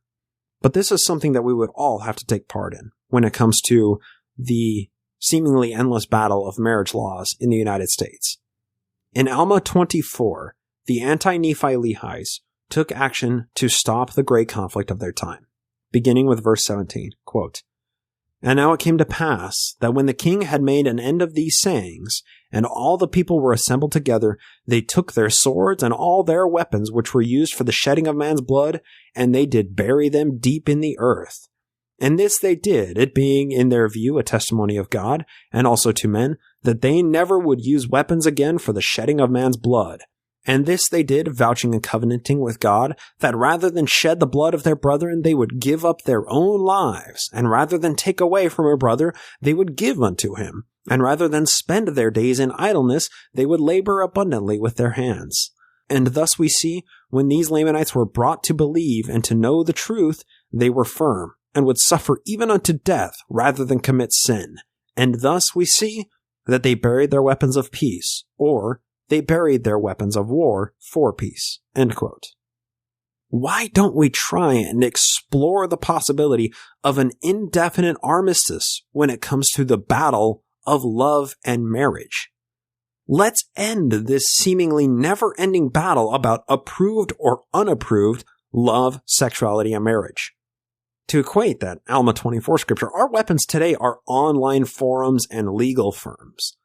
Let's get them out of the fight about sex and marriage. Let us collectively lay down our weapons for peace and move on from this trifling issue which has such little impact on who we are as human beings. It should be up to individuals alone to practice healthy sex and live fulfilling lives. It should not be up to a church to determine what is and is not approved when it comes to sex and love. And really, that's the only way that I can see any sort of logical end to this legal game that we've been playing back and forth with the church and its members. And this is an issue which seems to affect every aspect of our culture, whether it's politics, whether it's any religion. Marriage and love and the approved status quo versions of those are ways that we use to draw false delineations between who we are as human beings. I know this isn't a simple solution. What I'm proposing is way out there. Full legal polygamy, regardless of sex and gender identity, isn't a solution which will immediately fix everything. There will be obstacles for decades to come. This is a plan to end this back and forth long after this current generation has died. This proposed idea of free open polygamy for everybody is a possibility which would require centuries of applying the scientific method to understanding optimal polygamous marriages and consensual practices. We shouldn't legalize polygamy because it is easy, but because it is hard. We should never judge a person's worth based on their sexuality. But we have to stop with thought-killing rhetoric and controlling mechanisms. We have to stop with stuff like this from Richard G. Scott in his 1992 General Conference address. Adversity, even when caused willfully by others' unrestrained appetite, can be a source of growth when viewed from the perspective of eternal principle. The victim must do all in his or her power to stop the abuse. Most often the victim is innocent because of being disabled by fear or the power or authority of the offender. At some point in time, however, the Lord may prompt a victim to recognize a degree of responsibility for abuse. Your priesthood leader will help you assess your responsibility so that if needed, it can be addressed. Otherwise, the seeds of guilt will remain and sprout into bitter fruit. Yet no matter what degree of responsibility, from absolutely none to increasing consent, the healing power of the atonement of Jesus Christ can provide a complete cure. Forgiveness can be obtained for all involved in abuse. Victim blaming has to stop right now. Until we recognize that we are all victims of this system in one way or another, progress will be too slow to even recognize or chart. And now, if I may leave you with one final quote. This is from Doctrine and Covenants, section 121, verse 39. And I think this quote illustrates the greatest obstacle against society progressing our views around sexuality. To put this quote into proper context, because context is everything, this was given by Joseph Smith when he was interred in Liberty Jail awaiting trial for arson, robbery, and treason, all tied to the 1838 Mormon War in Missouri.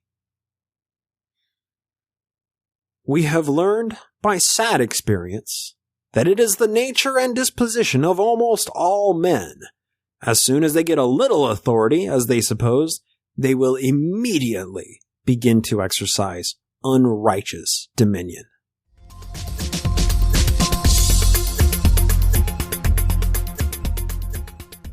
I want to take just a second to give my props and accolades to the media outlets and the various people who have been covering this story. First off, Peggy Fletcher Stack of the Salt Lake Tribune has been an unstoppable force throughout the development of this story, and her treatment has been evidence-based and completely fair. I've used a number of her articles in compiling the research for this episode.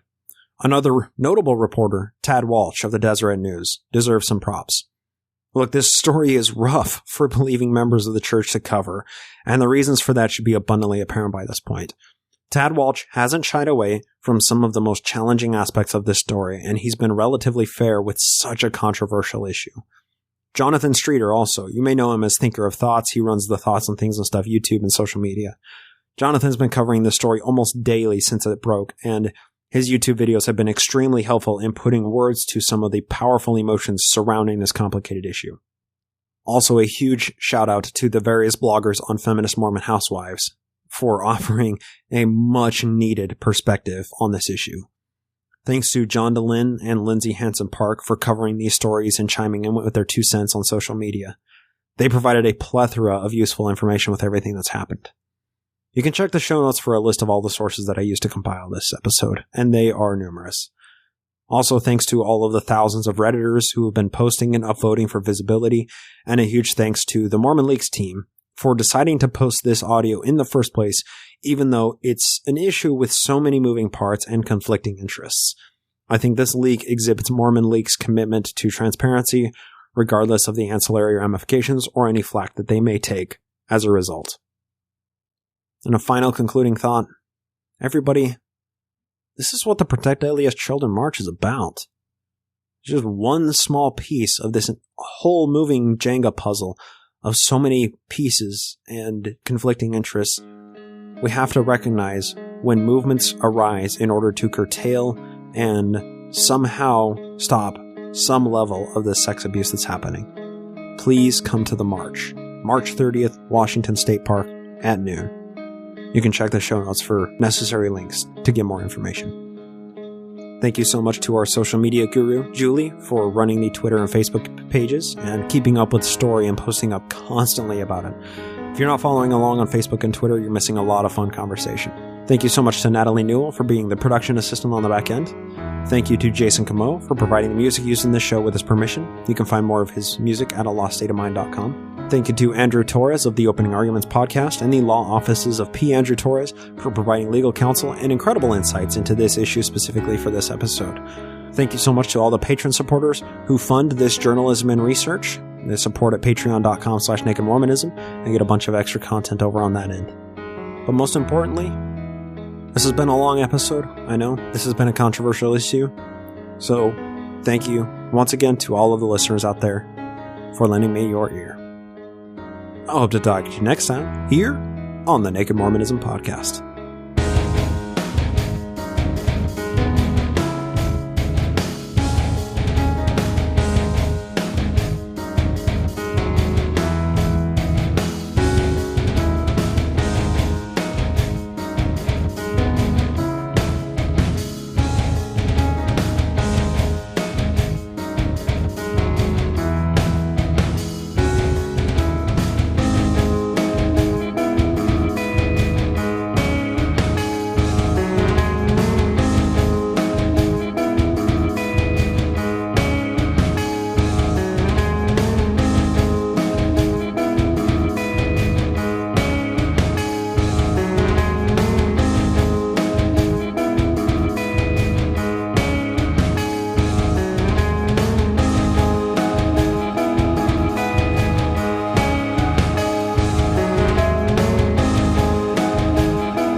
The preceding podcast is a production of Ground Gnomes LLC, copyright 2018, all rights reserved.